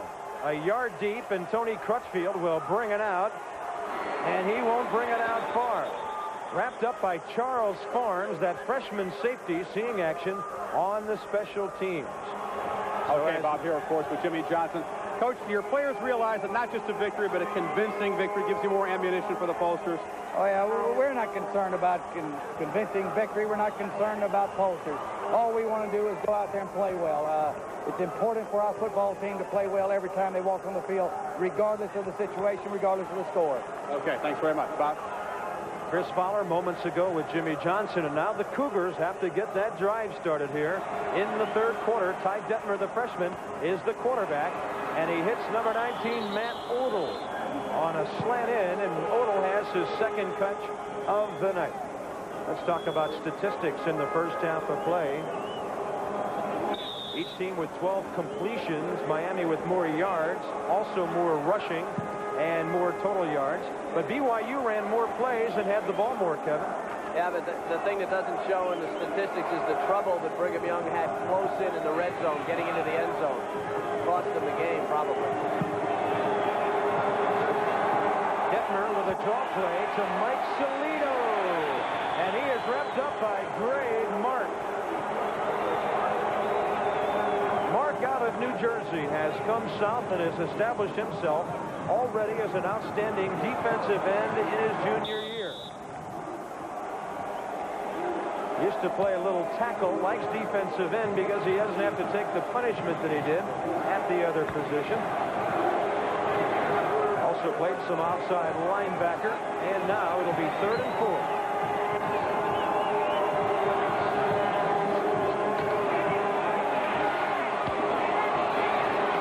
Fred Winningham fighting his way to a first down. Maurice Crum, the weak side linebacker, riding him, but unable to stop him. And Winningham again showing his versatility as a fullback who can catch the ball. Maurice Crum on the blitz gets picked up. That's what BYU does so extremely well. And allows Detmer to get the ball off, complete the pass. Now BYU classically does a tremendous job picking up the blitz. They had some problems in the first half. Started off well here in the second half. Winningham, 6 catches for 37 yards.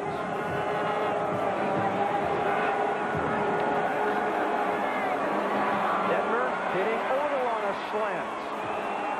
So the short passing game of BYU is coming to the forefront after a very mysterious first half when they punted after 3 plays, went 8 plays to a field goal, and then after the big turnover could not hit the field goal, then suffered interceptions galore. 4 of them total in the first half, and Miami moved out to a 34-3 lead. That field position late in the first quarter was the difference in the game. They couldn't convert.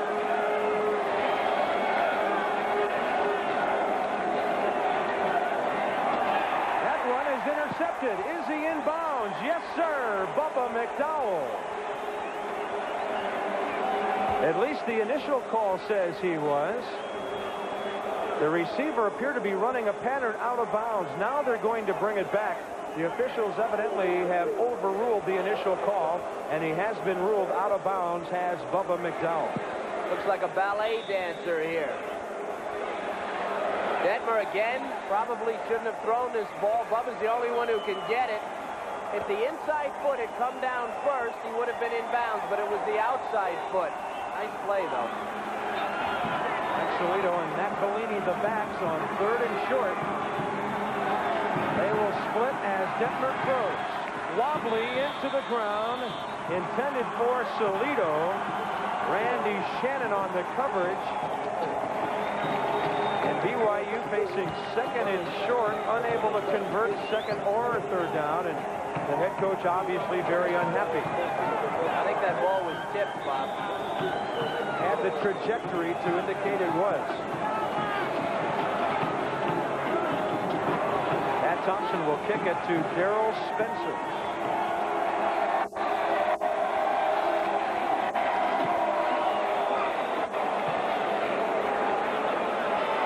Catch signal. The ball bounces into the end zone.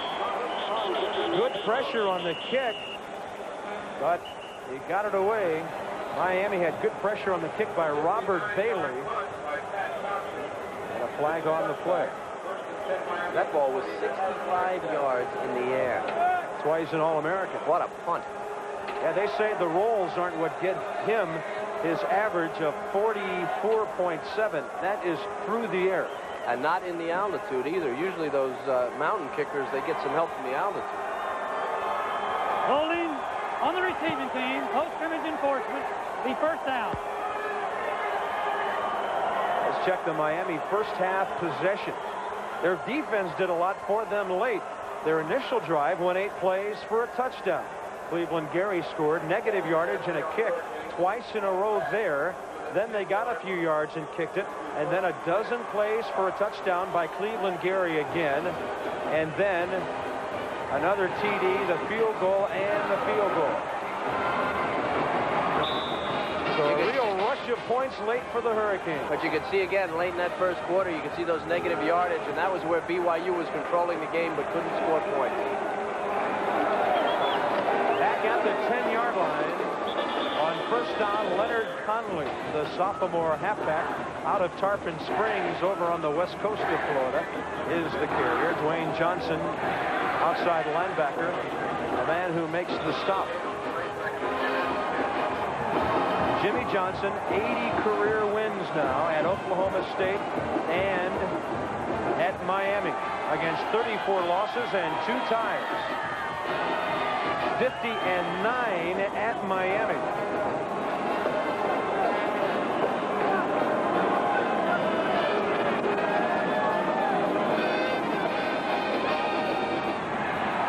Dawkins on the reception out near the 20-yard line. Very close to a first down as Reagan Hansen, inside backer, made the stop. You know, Kevin, there are a couple of things about Jimmy Johnson that people don't always talk about too much. His initial head coaching job at Oklahoma State was on the heels of a program that was on probation. He cleaned things up at OSU, got them back to prominence, took them to a couple of bowl games. And even before that, Jimmy Johnson's background at Pittsburgh and other places was defense. Well, he was a defensive coordinator, and people don't realize how strong the coaching staff is here in Miami. They have two of the most excellent coordinators in the country. Gary Stevens, the offensive coordinator, is considered maybe the best in the country. And Dave Wanstead, the defensive coordinator, very, very well respected.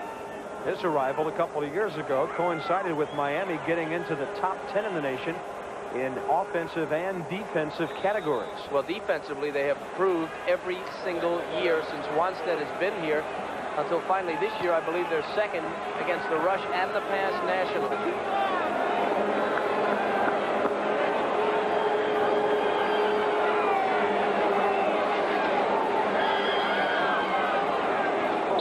Out to the right side for Cleveland Gary. Pretty good coverage by Bob Davis and by Troy Long. Here's the defense for Miami. Dave Wanstead showed up in '86, and look how they came way up in the rankings. He's done a tremendous job. And sometimes when you talk about Walsh and quarterback U in Miami and how many points they score, you forget that defensively they can dominate. Last week against Arkansas in the fourth quarter with the game on the line, the defense held Arkansas to minus 16 yards total offense in the fourth quarter.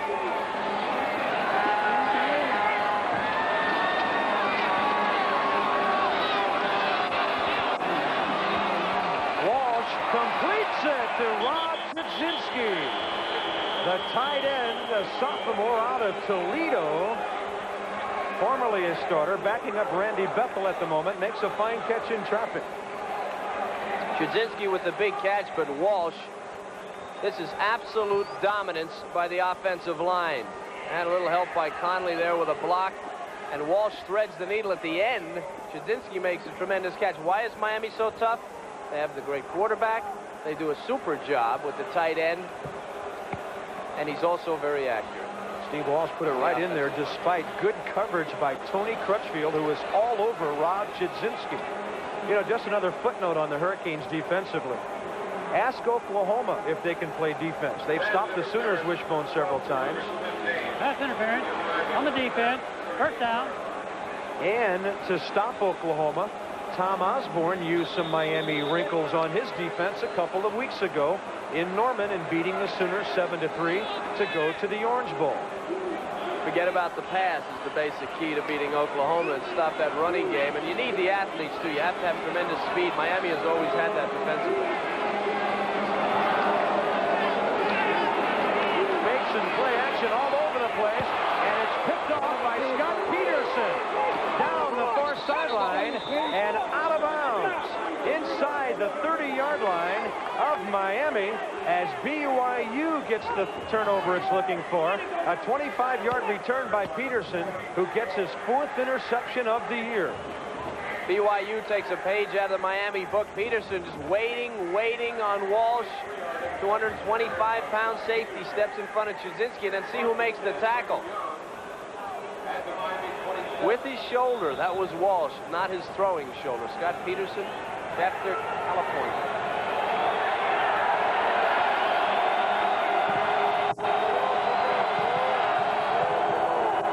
Hurricanes are coming, and on the draw play, it is Jimmy Jones grabbing Mike Salido. Orange jerseys all over the line of scrimmage and face mask and all. Jimmy Jones made the tackle. 34-3, not much to worry about. Miami is coming. You can see marks number 94 here, and Jones and Hawkins, they were all coming. If that's going to be a draw play, it needs to be quicker than that because Miami is so quick into the backfield.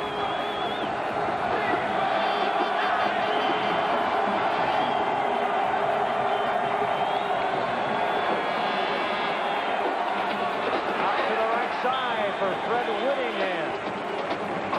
Watched out there by Bernard Clark, who backs up Rod Carter at middle linebacker. Mark number 57. And so BYU, after the turnover, on the move.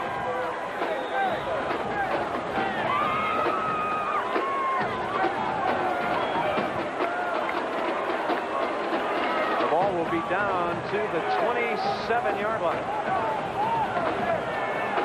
And it'll be 3rd and long.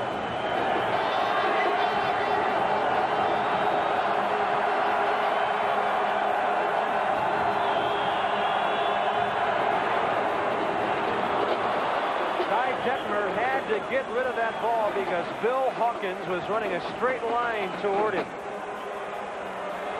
Under no circumstances can I understand how anyone could throw this pass. I mean, he's getting pressure from Hawkins, but the loft it to the post.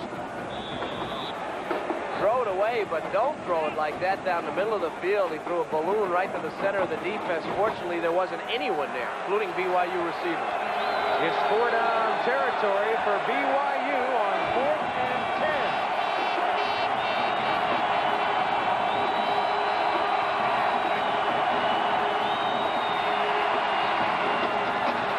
End zone, touchdown, Matt Bellini.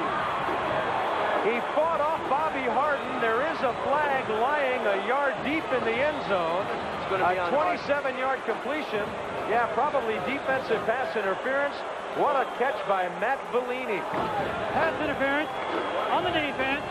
Touchdown, penalized on the kickoff. Bellini, tremendous talent, not great speed. He never beats Harden. Harden is on him from the start. And this is tremendous coverage, but Harden makes a mistake. He does everything but take his shoes off. And Bellini, with all that concentration, the pass is there, and he catches it in the chest.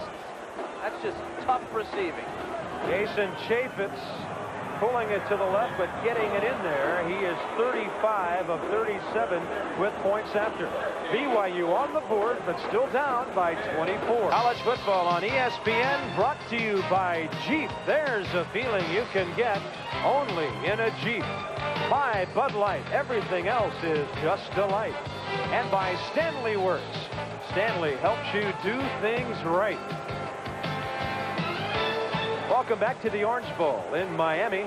Our view toward downtown and now a bit to the west to this old and traditional ballpark where it's now 34-10 Miami over BYU.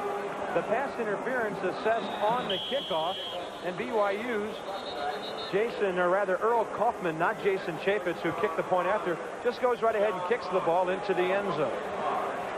This is BYU offense all the way. Detmer looking for Bellini. He's going to throw it up and let Bellini go after the ball. Now, you can see Harden tripping, grabbing Bellini, and Bellini able to catch it anyway. So after the turnover, 4 plays, took a minute and a half, covering 27 yards for the score. Steve Walsh gives it to Leonard Conley, and he gets 9 on first down. Bob Davis, the linebacker. You know, kind of unusual, Kevin, to see a guy who already has 3 interceptions on the night not even look for the ball on that touchdown as we watch the first down play here. Well, it was Davis just going the wrong way on the play action and then trying to cover up. BYU again with that lack of speed. They can't afford a false step. They say anticipation on defense is worth about 0.5 of a second in speed. If you know where they're going, you can get there quicker. You don't have to do that. On 2nd and 1, a rather easy first down for Leonard Conley. A small but strong back who goes 5'9", 170. He fumbled the ball a little bit early in the season, but lately he's been a solid player. When you look at Miami, the one negative they've had to put up with through the season has been turnovers. Probably kept them from winning big against Arkansas a week ago and certainly contributed to the loss at Notre Dame. Well, remember how young they were early in the season. A lot of these guys are playing their first year.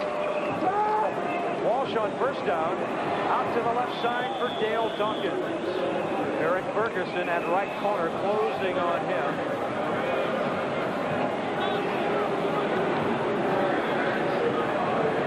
Dawkins, the first wide receiver into the ball game on either side, backing up Randall Hill or Andre Brown. A gain of 4 on first down as the Canes move the ball and the clock. as we approach 6:40 remaining in the third quarter of play. Miami on top by 24.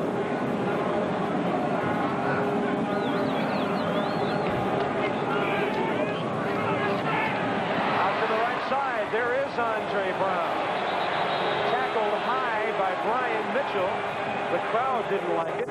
Andre Brown didn't seem to mind. And Miami moves the chains once more. Oh, we're getting some beautiful shots of the Orange Bowl tonight from the Goodyear Blimp Enterprise, based in Pompano Beach, right up the coast. Captain Dick Esch at the controls. How about that shot? Nice to have you guys with us tonight. What a reaction by Walsh, as Pete Harrison was right in his face and gave him a shot on that last play. There's the deep pitch to Leonard Conley, and hello, says Troy Long, the strong safety. Troy Long, as a junior last year, was an honorable mention All-American, a first-team All-WAC performer. He was the leading tackler for BYU, and as we mentioned earlier, he has 12 career interceptions. But here he's playing run support. Watch him play off the block. Number 21 comes into your screen. Playing off the block of Cleveland Gary and still making the tackle. Now, really, his only responsibility is to turn that in, and yet he did it both. And whistles blow as Walsh took a deep drop. Not sure Miami got that play off in time. Dead ball. False start on the offense. Still second down. They did get it off in time, but in the wrong fashion, and so they'll just move it back some. Because most every time that Miami has not had success on first down, they've had great difficulty. First down has been very important for them. BYU's success defensively has been tied to their first down play. Miami 5 penalties tonight for 45 yards.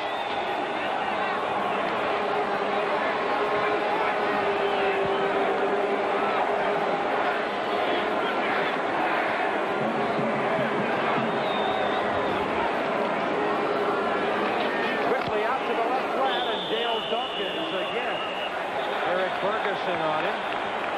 Well short on 3rd and 18. Gonna get roughing the passer. 2nd and 18, excuse me. A flag is laying back at the 29. Gonna be on Bud Orr.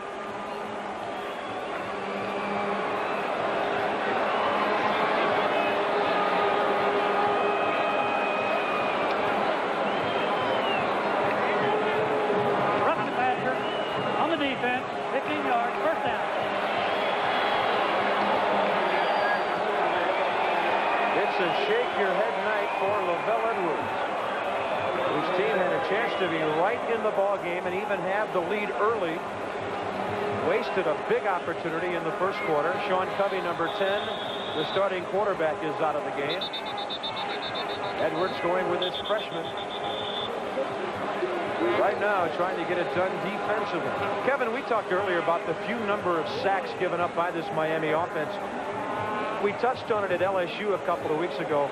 They're not big, the offensive line of Miami, but what makes them so good in that department? Well, because they it's a combination. It's the offensive line, but it's also Steve Walsh's uncanny ability to get rid of the ball and avoid a sack. He has that quality where he can feel the rush, but the line sets very quickly on the line of scrimmage, which is a little odd. A lot of lines will give ground. This line doesn't, and they have tremendous technique. Walsh looking for long ones on 1st and 10, and it's over top of Andre Brown. Walsh trying to inch Andre Brown closer to that receiving record of 11 TDs in a season. Brown has 8. Well, here's a look at that offensive line. Watch how quickly they set, and then they pick up the blitz. They get everybody, give Walsh time. Now, this play takes a split second. Walsh lays it very high, trying to let the receiver run under it. Still a little bit long, but they're so well drilled. And, of course, it goes back to Jimmy Johnson. Gary Stevens, the offensive coordinator. What a great job they do, both of them. Here's the give to Cleveland Gary. And writing him down was Reagan Hansen from inside linebacker. To the studio, here's Tim Brando. All right, Bob, it's time for our Panasonic video replay. It's the first drive for Pitt against Syracuse at the Carrier Dome. This was the story not only today, but all season for Mike Gottfried. It's fumbled, recovered by George Rooks, and Syracuse would go on to win it 24-7. But watch out for Mike Gottfried's team a year from now. And how might have this season changed had not another fumble occurred, one by Darnell Dickerson against Notre Dame, guys. Good point, Timmy. On 3rd down and 8, it's a little too far for Andre Brown. Walsh on his back. Bob Davis was in the backfield of Miami. And Andre Brown just had a couple on that drive, a little too far to grab. Ryan Mitchell on the coverage with the nickelback, Tony Crutchfield. It'll be 4th down for Miami, and this would be an awfully long field goal to try, but Huerta is on, and he's looking for one from about 57 yards. It's a crosswind here at the Orange Bowl.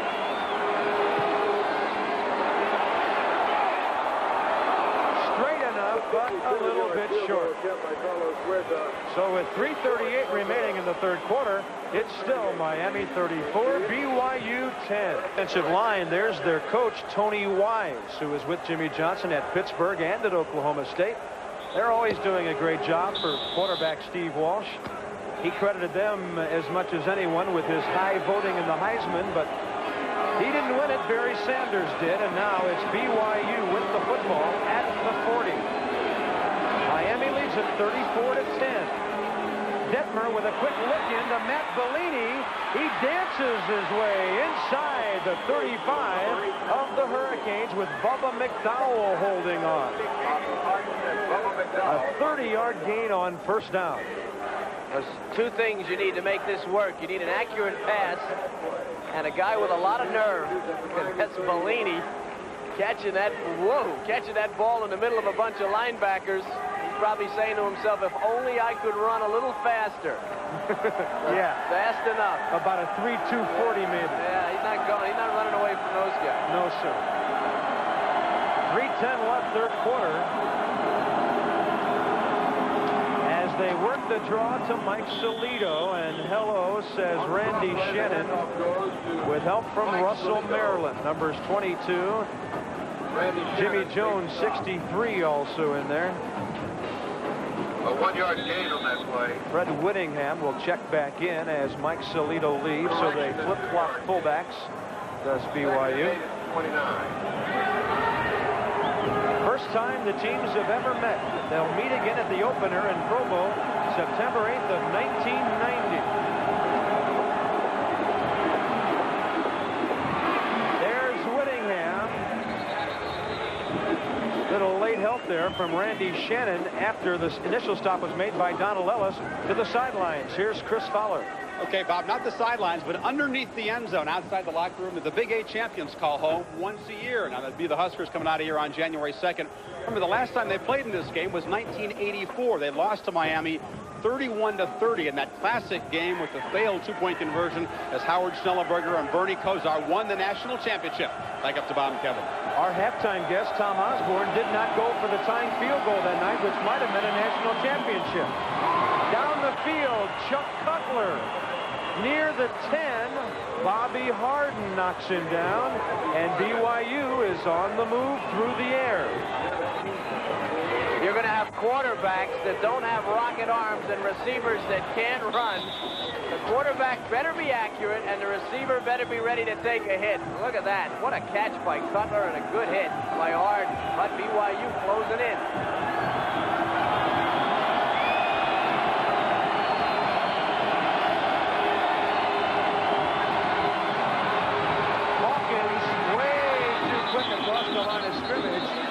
Number 54 came flying in from the right side, but was he drawn offside? By the way, this is a 1st and goal from the 10. BYU cannot get a 1st down without scoring.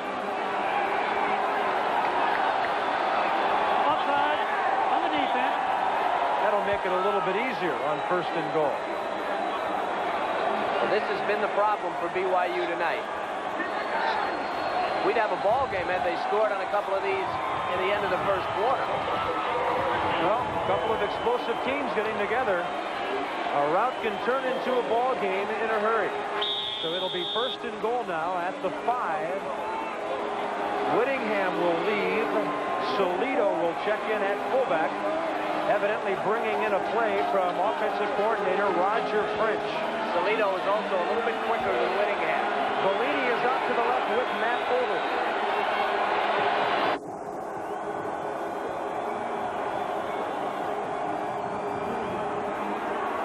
Ty Detmer hit right as he threw it. Maurice Crum, 49, in there.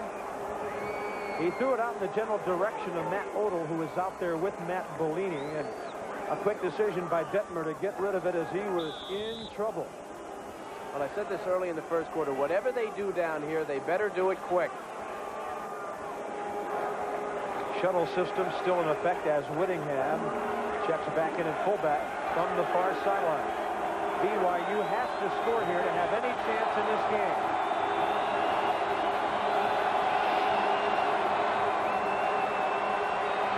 And there is a touchdown to Darren Handley. Beautifully thrown ball by Ty Detmer out of the reach of the defense.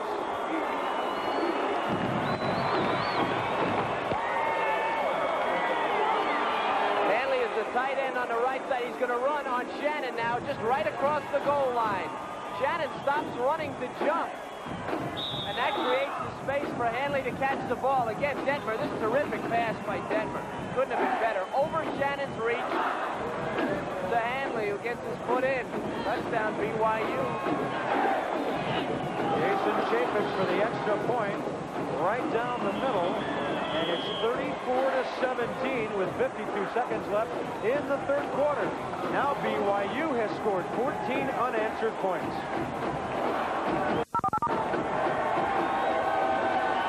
Yeah. 2 seconds left in the third quarter. Darren Handley with a nice touchdown catch, and this is a game again. It's still a 17-point spread as Earl Kaufman will kick it off, and back to receive is Randall Hill at the 1. Pretty good coverage by BYU as Hill goes down at the 23. Here's that touchdown again. Detmer throwing it over Shannon to Handley. And let's watch Shannon as he goes right in front of the official. It's good. Do you get any points for that? I don't know. I didn't even see a flag fly. 6 plays, 60 yards, under 3 minutes. BYU got the quick strike it was looking for. Now defense is the word for the guys from Provo.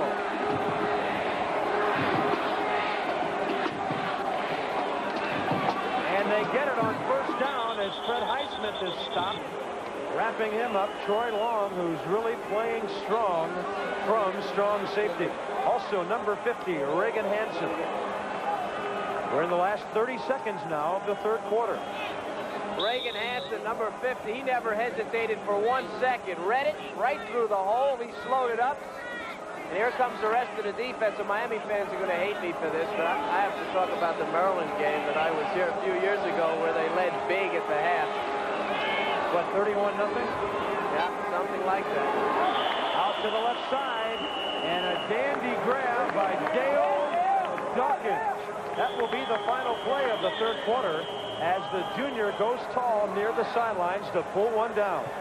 The teams will switch end, and to a certain extent, the momentum has switched to BYU, but on to the fourth quarter, we'll go with Miami still up by 17. They're not telling us we're number 4. They're saying they own the fourth quarter. It all started in Tuscaloosa with Bear Bryant, that we own the fourth quarter bit. And Miami certainly has this year. They've outscored their opponents by a count of 101-10. Lavelle Edwards' team has outscored his opponents 129-41. Two good fourth quarter teams here with Miami on top 34-17.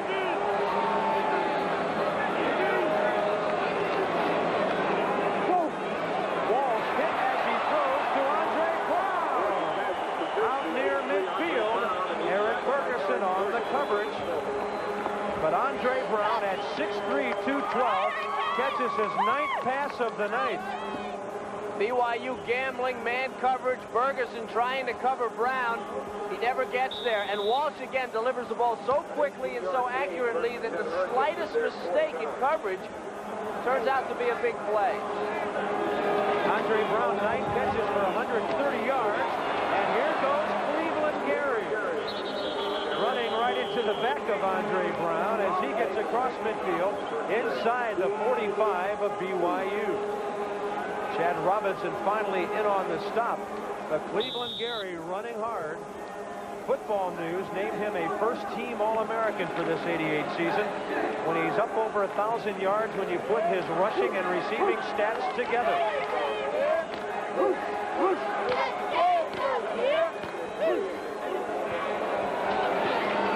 The give is to Fred Highsmith. East to the 40. They will spot it past the first down marker, so the Hurricanes will move the chains once more. Well, this is the advantage that Miami had coming in. Their offensive line versus a beat-up, weakened BYU defensive line. Of course, low percentage of turnover. If you run the ball, you just try to pound it out, eat up the clock with a lead. That's what Jimmy Johnson wants to do and what Lavelle Edwards would like to stop. Alex Johnson has replaced Fred Highsmith from Miami. Highsmith had some sort of equipment problem with his shoulder pads. First down after 39.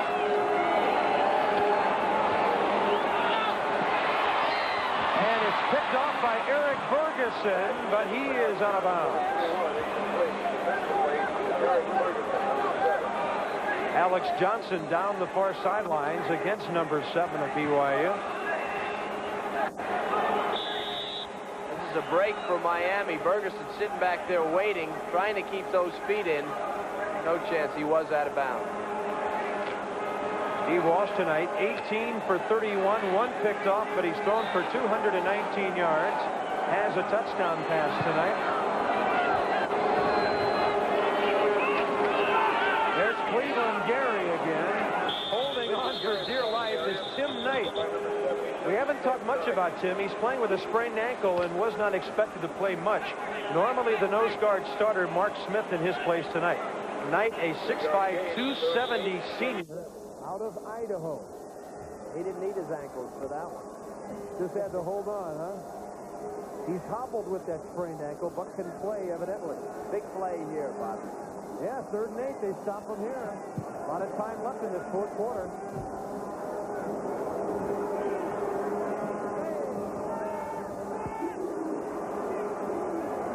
And with coverage by Brian Mitchell, Andre Brown can't hold on, but flags fly.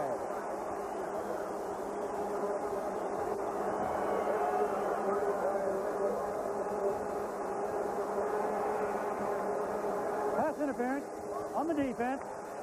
And again, with Brian Mitchell playing, the absence of Rodney Rice comes into play.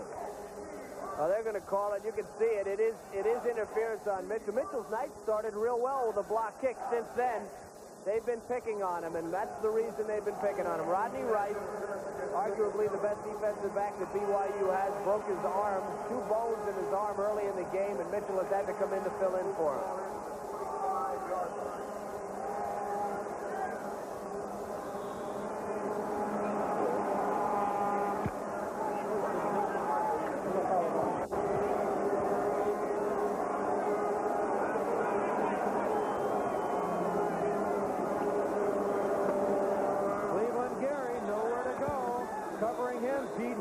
From left tackle, all over him as Gary tried to stop and come back the other way.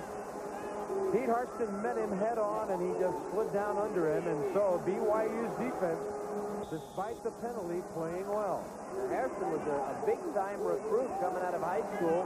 Oklahoma State, Colorado, Stanford, Arizona, Nebraska. He actually went to Colorado in '86 and transferred to BYU. Now starting.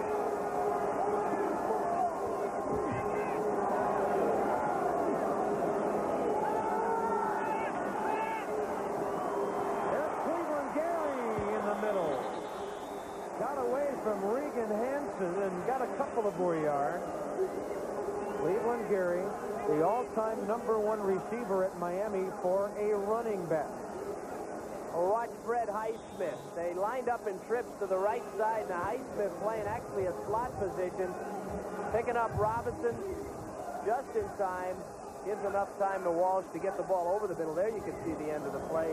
Again, an excellent pass. A pretty good play by Reagan Hansen getting his hand on Garrett.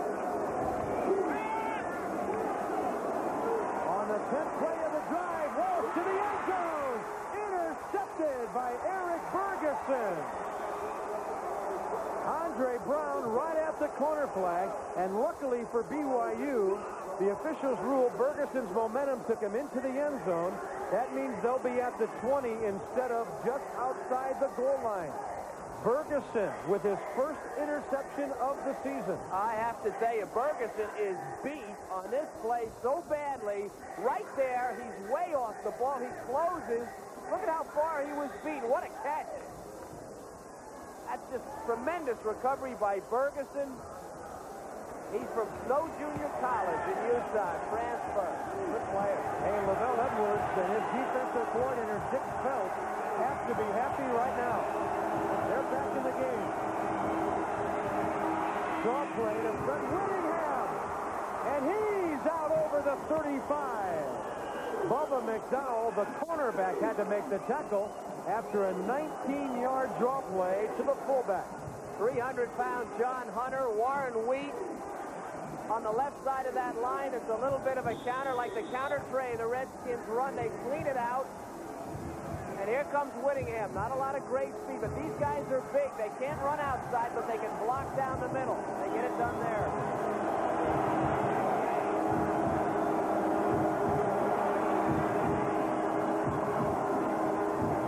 Detmer swinging it, and Mike Salido a little late in looking for the football. It was delivered low, but Salido obviously was not expecting it to be there that quickly. So you've got the junior receiver and the freshman quarterback talking things over. You'll see that again. That play was open. Ball was thrown into the ground. The play that's worked well for BYU has been Bellini in the slot and that quick pass right up the seam. If they get the right coverage, I'm sure they'll go back to it.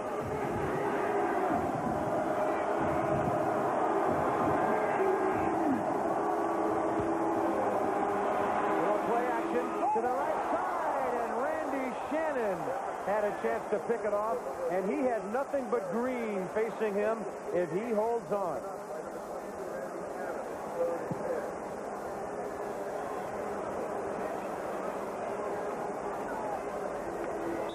The touchdown the other way if Shannon can hold on to it. He's right where he needs to be. Bellini was in the backfield, just 190 pounds. Watch him pick up the blitz. He'll read it. Step in there, and Crum stops him dead in his tracks.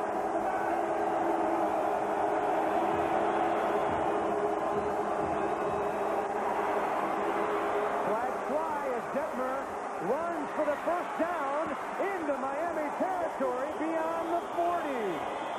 Russell Maryland on the stop, but will they call it back? They will. It's going to be holding. A 22-yard gain called back on 3rd and 10. BYU is notorious, at least with other teams. They hold as well as any team in the nation. And they'll say because they are a little bit slow of foot on the line, they do a great job of holding, but sometimes it can get to them. Evidently, left tackle John Hunter, 68. Is the senior they got for grabbing that time. That was costly. 68, John Hunter. Hawkins has beaten him to the inside. Yeah, I would call that holding. Yeah, he ought to be on defense. Nicely done in the open field. Yeah. Now it'll be 3rd and 20 for the Cougars. They've got to get to their own 49 for a first down.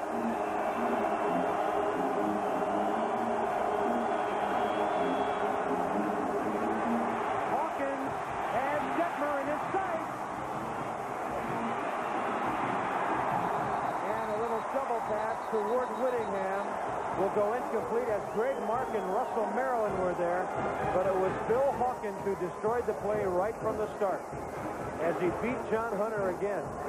Well, they need a back on that side to help Hunter. Hunter is defenseless against Hawkins, the All-American. He's just too quick. He's getting around him right away. BYU will have to kick on 4th and 20. 10:22 remaining in the game. A lot of time left if they had done something with that drive.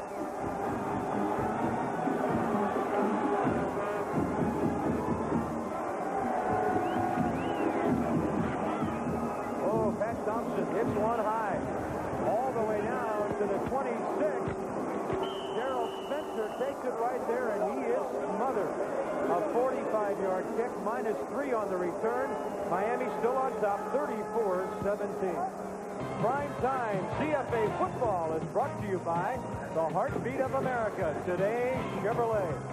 By the American Express card. Membership has its privileges. Don't leave home without it. And by Transamerica. For insurance and financial services, the power of the pyramid is working for you. With Chris Fowler and Kevin Kiley, Bob Carpenter at the Orange Bowl in Miami. 10:13 remaining. Hurricanes 34, Cougars 17. On first down, it is Fred Highsmith. And this BYU defense, which had given up 115 points in its last 3 ball games, has really come alive. They're getting instant penetration here, and that's helping. On the defense, 5 yards, still first down. Kevin, you know something? LaVelle Edwards' team and Dick Felt, the defensive coordinator, you got to take your hat off to them right now, because as shorthanded as they are on the defensive line, you would figure the second quarter would be, or second half rather, would be very tough on them. They played very well since halftime. Well, I don't believe they've given up any points, have they? None. Miami led 34-3 at the half.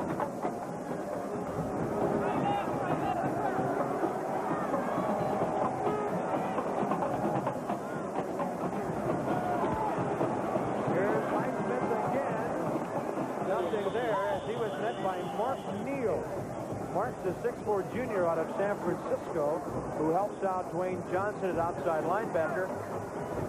They're playing a lot of backers tonight with being shorthanded at defensive tackle. They have to remember there's a lot of pride in the BYU program. A former national championship team, although Wyoming has won the WAC the last 2 years, the top contender is always BYU, it seems, because of all the consecutive conference championships they had in the late 70s and 80s.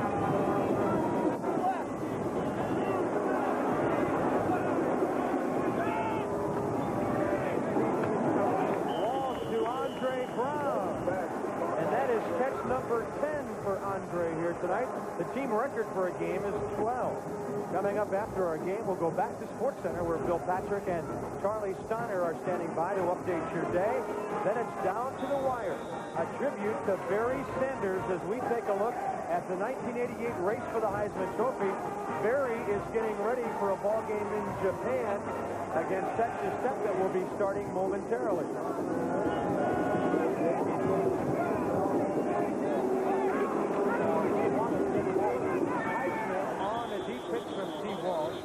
Nothing there as Pete Harston, the left tackle, met him head on. But the clock runs on. That's BYU's biggest enemy right now with 8.5 minutes remaining in the game. The two starting inside linebackers, Davis 36, Hansen number 50, selling out in the middle, getting help from Hairston. And what they're doing, I said earlier, a few minutes ago, they're getting instant penetration, just ruining Miami's blocking scheme, and they're coming on basically every play trying to cause a turnover.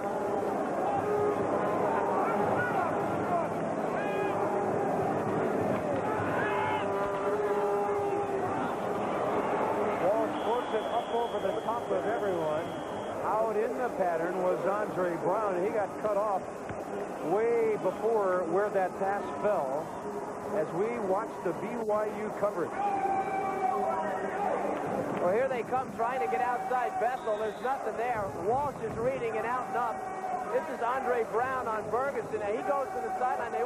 Walsh wants him to go up the field. He throws it way deep. BYU playing good run defense and also good pass defense now. 3rd down and 13.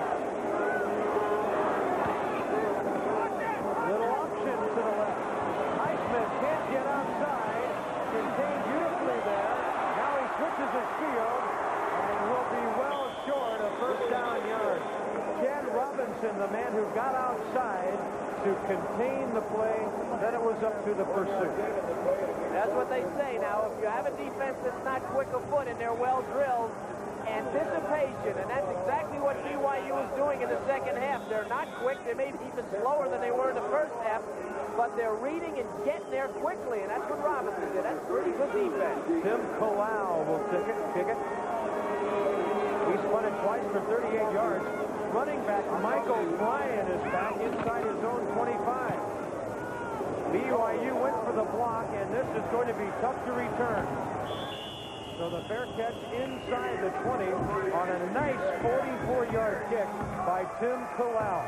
7:02 remaining. BYU with it, but trailing by 17. BYU 34-17 on ESPN. And tomorrow we've got the NFL covered for you. NFL Game Day previews the Sunday of action. NFL Prime Time brings you all the highlights. And then at 8 p.m. Eastern, we'll continue with the Pittsburgh Steelers and the Houston Oilers from the Astrodome. Mike Patrick and Joe Theismann will call it for you tomorrow night.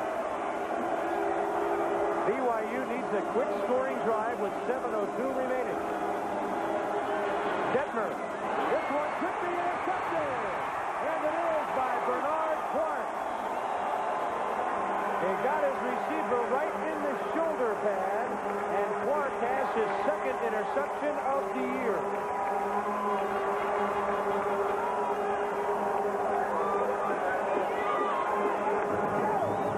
Well, this is a pass that's wide open, and Denver will hit. That's Odell. Hit Odell right in the chest, went through his hands, hit him in that upper part of the shoulder pad, and then it was fair game for the entire Miami defense. Clark wrestled it away. Tough break for BYU. Miami will bring in their sophomore quarterback, Craig Erickson. Turnovers decimating to BYU tonight. Erickson, a 6'2 sophomore out of Atlantis, Florida. Look at that rifle arm, but it's too low for Andre Brown. You get an indication there of how hard Craig can throw the ball. Coming out of high school in Atlantis, he was highly recruited, considered a better athlete than Steve Walsh. And he is, well, with Walsh only being a junior, the heir apparent, if you will, but there may not be much time left by the time Walsh leaves. Well, there's discussion that they may redshirt Erickson next year. They call him the best backup in the country. I don't know what kind of comfort that is there. He's thrown for 5 touchdowns this year. Here's Leonard Conley. Down to the 20 where Bob Davis got him. You know, Kevin, some of the other outstanding Miami quarterbacks had to wait for their time, too. Some of them didn't play until they were juniors. Well, Testaverde, I think, did he play? I think he played when he was a senior. Yeah. I think he played did he play the 1 year, 2 years? Sophomore and junior years. Just a little time off for Steve Walsh. I really liked what Steve said earlier tonight. He was very proud to finish as high in the Heisman voting as he did, which was 5th, and he had nothing but congratulations for Barry Sanders. 4th round. There's a touchdown pass to Dale Dawkins. Craig Erickson with a 90-mile-an-hour fastball, it seemed, to Dawkins running a crossing pattern. A 20-yard touchdown throw.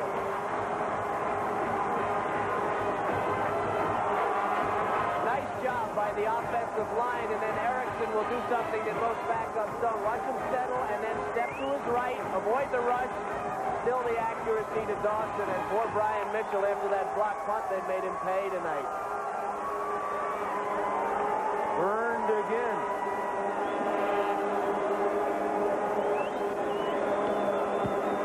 Carlos Huerta still hasn't missed one this year. And with 6:03 remaining, Miami is on top of BYU by a score of 41-17.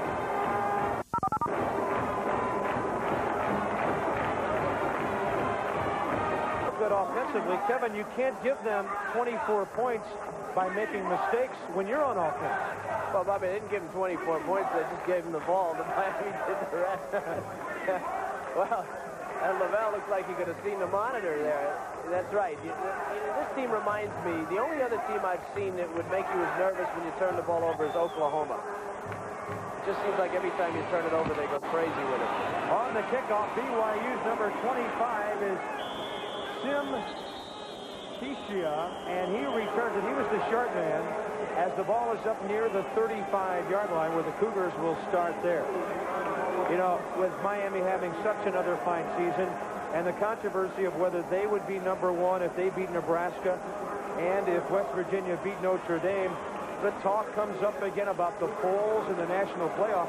Jimmy Johnson thinks there are some real negatives surrounding a national playoff, Kev. He made some very interesting points that we'll cover right after this play.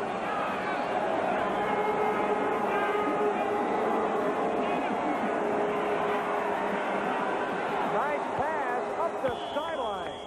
Bryce Doman, that freshman, receiving one from Ty Detmer. You BYU fans are seeing a connection of the future with number 14 to 83. Detmer's looked very well. And Jimmy, what Jimmy was saying is, of course, the tradition of the bowl should be retained, and that, of course, would be altered in the playoff system. But also the fans.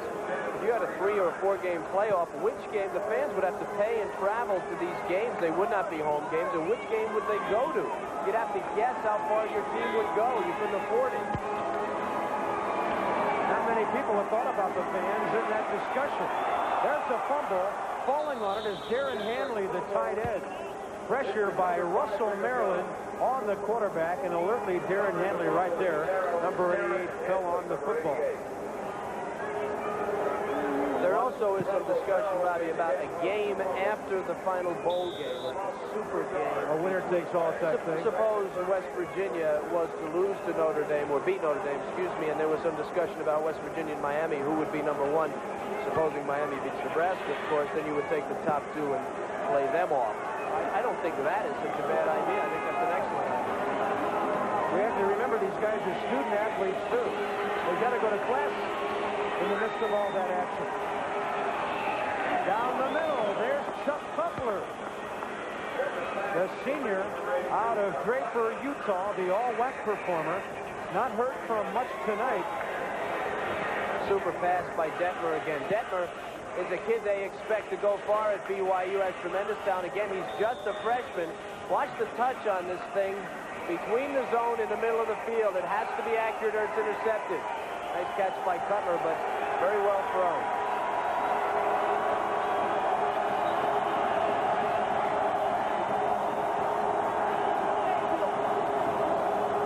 Encroaching a couple of times. Randy Shannon, BYU will run the play. It's incomplete. Randy Shannon once came back and then came across again.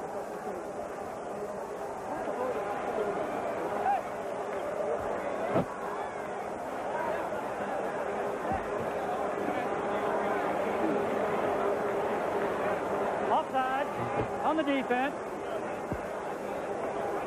I'm wondering if Ty Detmer knew that was an offsides on Miami, and if he did, why throw it away? Throw that thing into the end zone. It's a free play. Well, I think we're seeing a couple of pretty young, talented quarterbacks here tonight. Ty Detmer, Craig Erickson of Miami. Also, we should say that Lavelle Edwards says that BYU is on the way back. He has tremendous young talent. He expects to be at the top of his game in a year or two.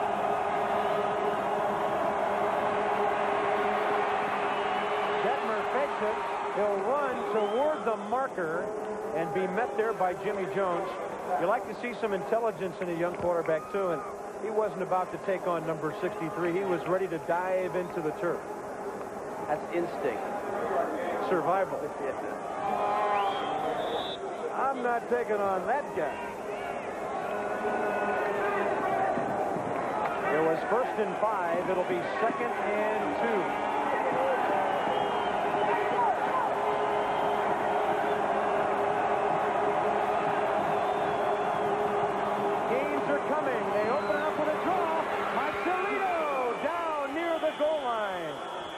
Miami was blitzing and may have been offside again, and a beautiful call by BYU as they ran the draw play, and there was a beautiful hole to run through. It's a perfect call against the blitz. Moving. Goal line Jimmy's saying the offensive guard was moving, and that he wants it on the offense. But see Clark getting kicked out there by the center, and here comes Salito. What an effort by Salito trying to get into the end zone. Tremendous hit by Hart. Is that Hart? Yeah, the last one was anyway. First and goal for the Cougars. 41-17 Miami. 3:10 remaining.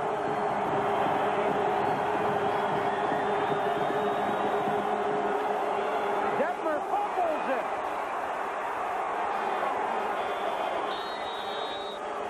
And Miami thinks they have the football.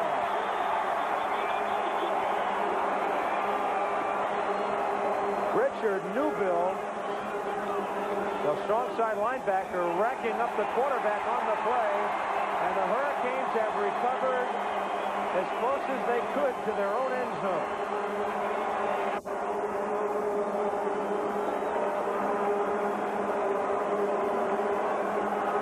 Well, that's Hanley, the tight end, says he has the ball. This is a problem for BYU, trying to punch it in. Detmer. The ball is loose, his knee is not down, and it's in the end zone. And your guess is as good as mine after that one. Yeah, well, it is. They have brought the ball out to the 20, so it definitely was over the goal line. And on the road in Miami, misery for the Cougars. They've coughed it up 6 times. They've been sacked 4, dropped 5, lots of penalties, and pretty bad in third down situations. 8 turnovers against Utah 2 weeks ago. Greg Erickson, the quarterback, as Miami will coast to a win that will make them 10-1 on the year, with Nebraska on tap in this ballpark on the 2nd of January. Leonard Conley carrying the ball. Kevin, let's talk a little bit more about what you mentioned a couple of hours ago. Jimmy Johnson says that next year he will have a big-time team, one of his best teams ever. And when you look at his schedule, which isn't as tough as this year, their toughest games will be at Michigan State, at Florida State, and at Pitt. They've got Notre Dame coming in here. This is a ball club that figures to be 10-1 or 11-0 again a year from now, maybe. Well, Lou Holtz is saying he'll have a better team next year. Cleveland Gary manhandled by Pete Hartson. Deion Sanders won't be with Florida State when this team visits Tallahassee. I think a lot has to do with the way, in college, the way the team fits together, the chemistry of the team. I don't think returning talent, if you have 15 players or 12 players coming back, makes a difference. I think the quarterback position definitely makes a difference. I think the fact that Steve Walsh is 90% sure what they're saying around here, that Steve Walsh will come back. He's a major key, and so is Tony Rice for Notre Dame. That's the guy you want to come back. Greg Erickson, as Miami continues to throw. It's a bomb! Randall Hill to the 30. Eric Ferguson brought him down, or he would have been gone. It's a 50-yard gain as it is. Now, this is where some folks get a little upset when you're throwing the football like this with 1:39 remaining. Well, you can take it off of Jimmy. It's not Jimmy's fault. Man coverage. Erickson's got a gun, and they're trying to guard a man-to-man out there. And that's Thrill Hill, and you can't guard Thrill Hill man-to-man. Ferguson finds that out as he drags him down. That's coverage. It's what Jimmy said. We didn't run it up on Notre Dame a few years ago. It was as much Notre Dame's fault as it was ours. This is a team that takes what the coverage gives them, and they run their offense. I think the play selection is what some Miami opponents, their fans at least, get a little mad about. Now, there's a run straight into the line with 1:20 remaining, but I don't think Jimmy Johnson is the kind of guy. He's too smart, and he knows that you face teams again down the road, and he knows he'll be opening up the season in Provo 2 years from now. Well, that's not. You have your backup quarterback in. Suppose your number 1 goes down, and all year you run the ball into the line with your backup. He never gets any experience.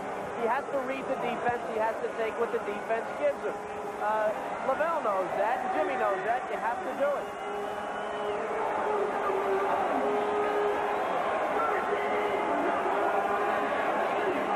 So a penalty will move it down inside the 15 of BYU. Unsportsmanlike Tuck on the defense. First down. 11 penalties for 126 yards to the Cougars tonight to go along with all those turnovers. A minute remaining now as Miami has first down at the 14.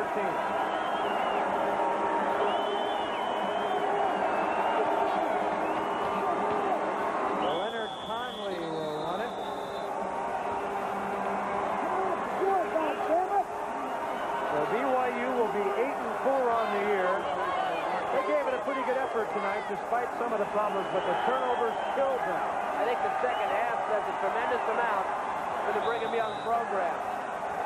Hey, a quick word of thanks from Kevin, Chris, and I to our producer, Freddie Godelli, our director, Chip Dean, and all the folks who have made our job so easy during the '88 season. Our thanks to our great production crew from ESPN. Leonard Conley fighting down inside the 5. That will move the chains, so the clock is stopped with 9 seconds remaining. So the Lavelle Edwards and his Cougars will go to the Freedom Bowl 8-4 to play the Buffaloes of Colorado, Eric Bieniemy and company. And it'll be 10-1 Miami under Jimmy Johnson to the Orange Bowl to take on Nebraska.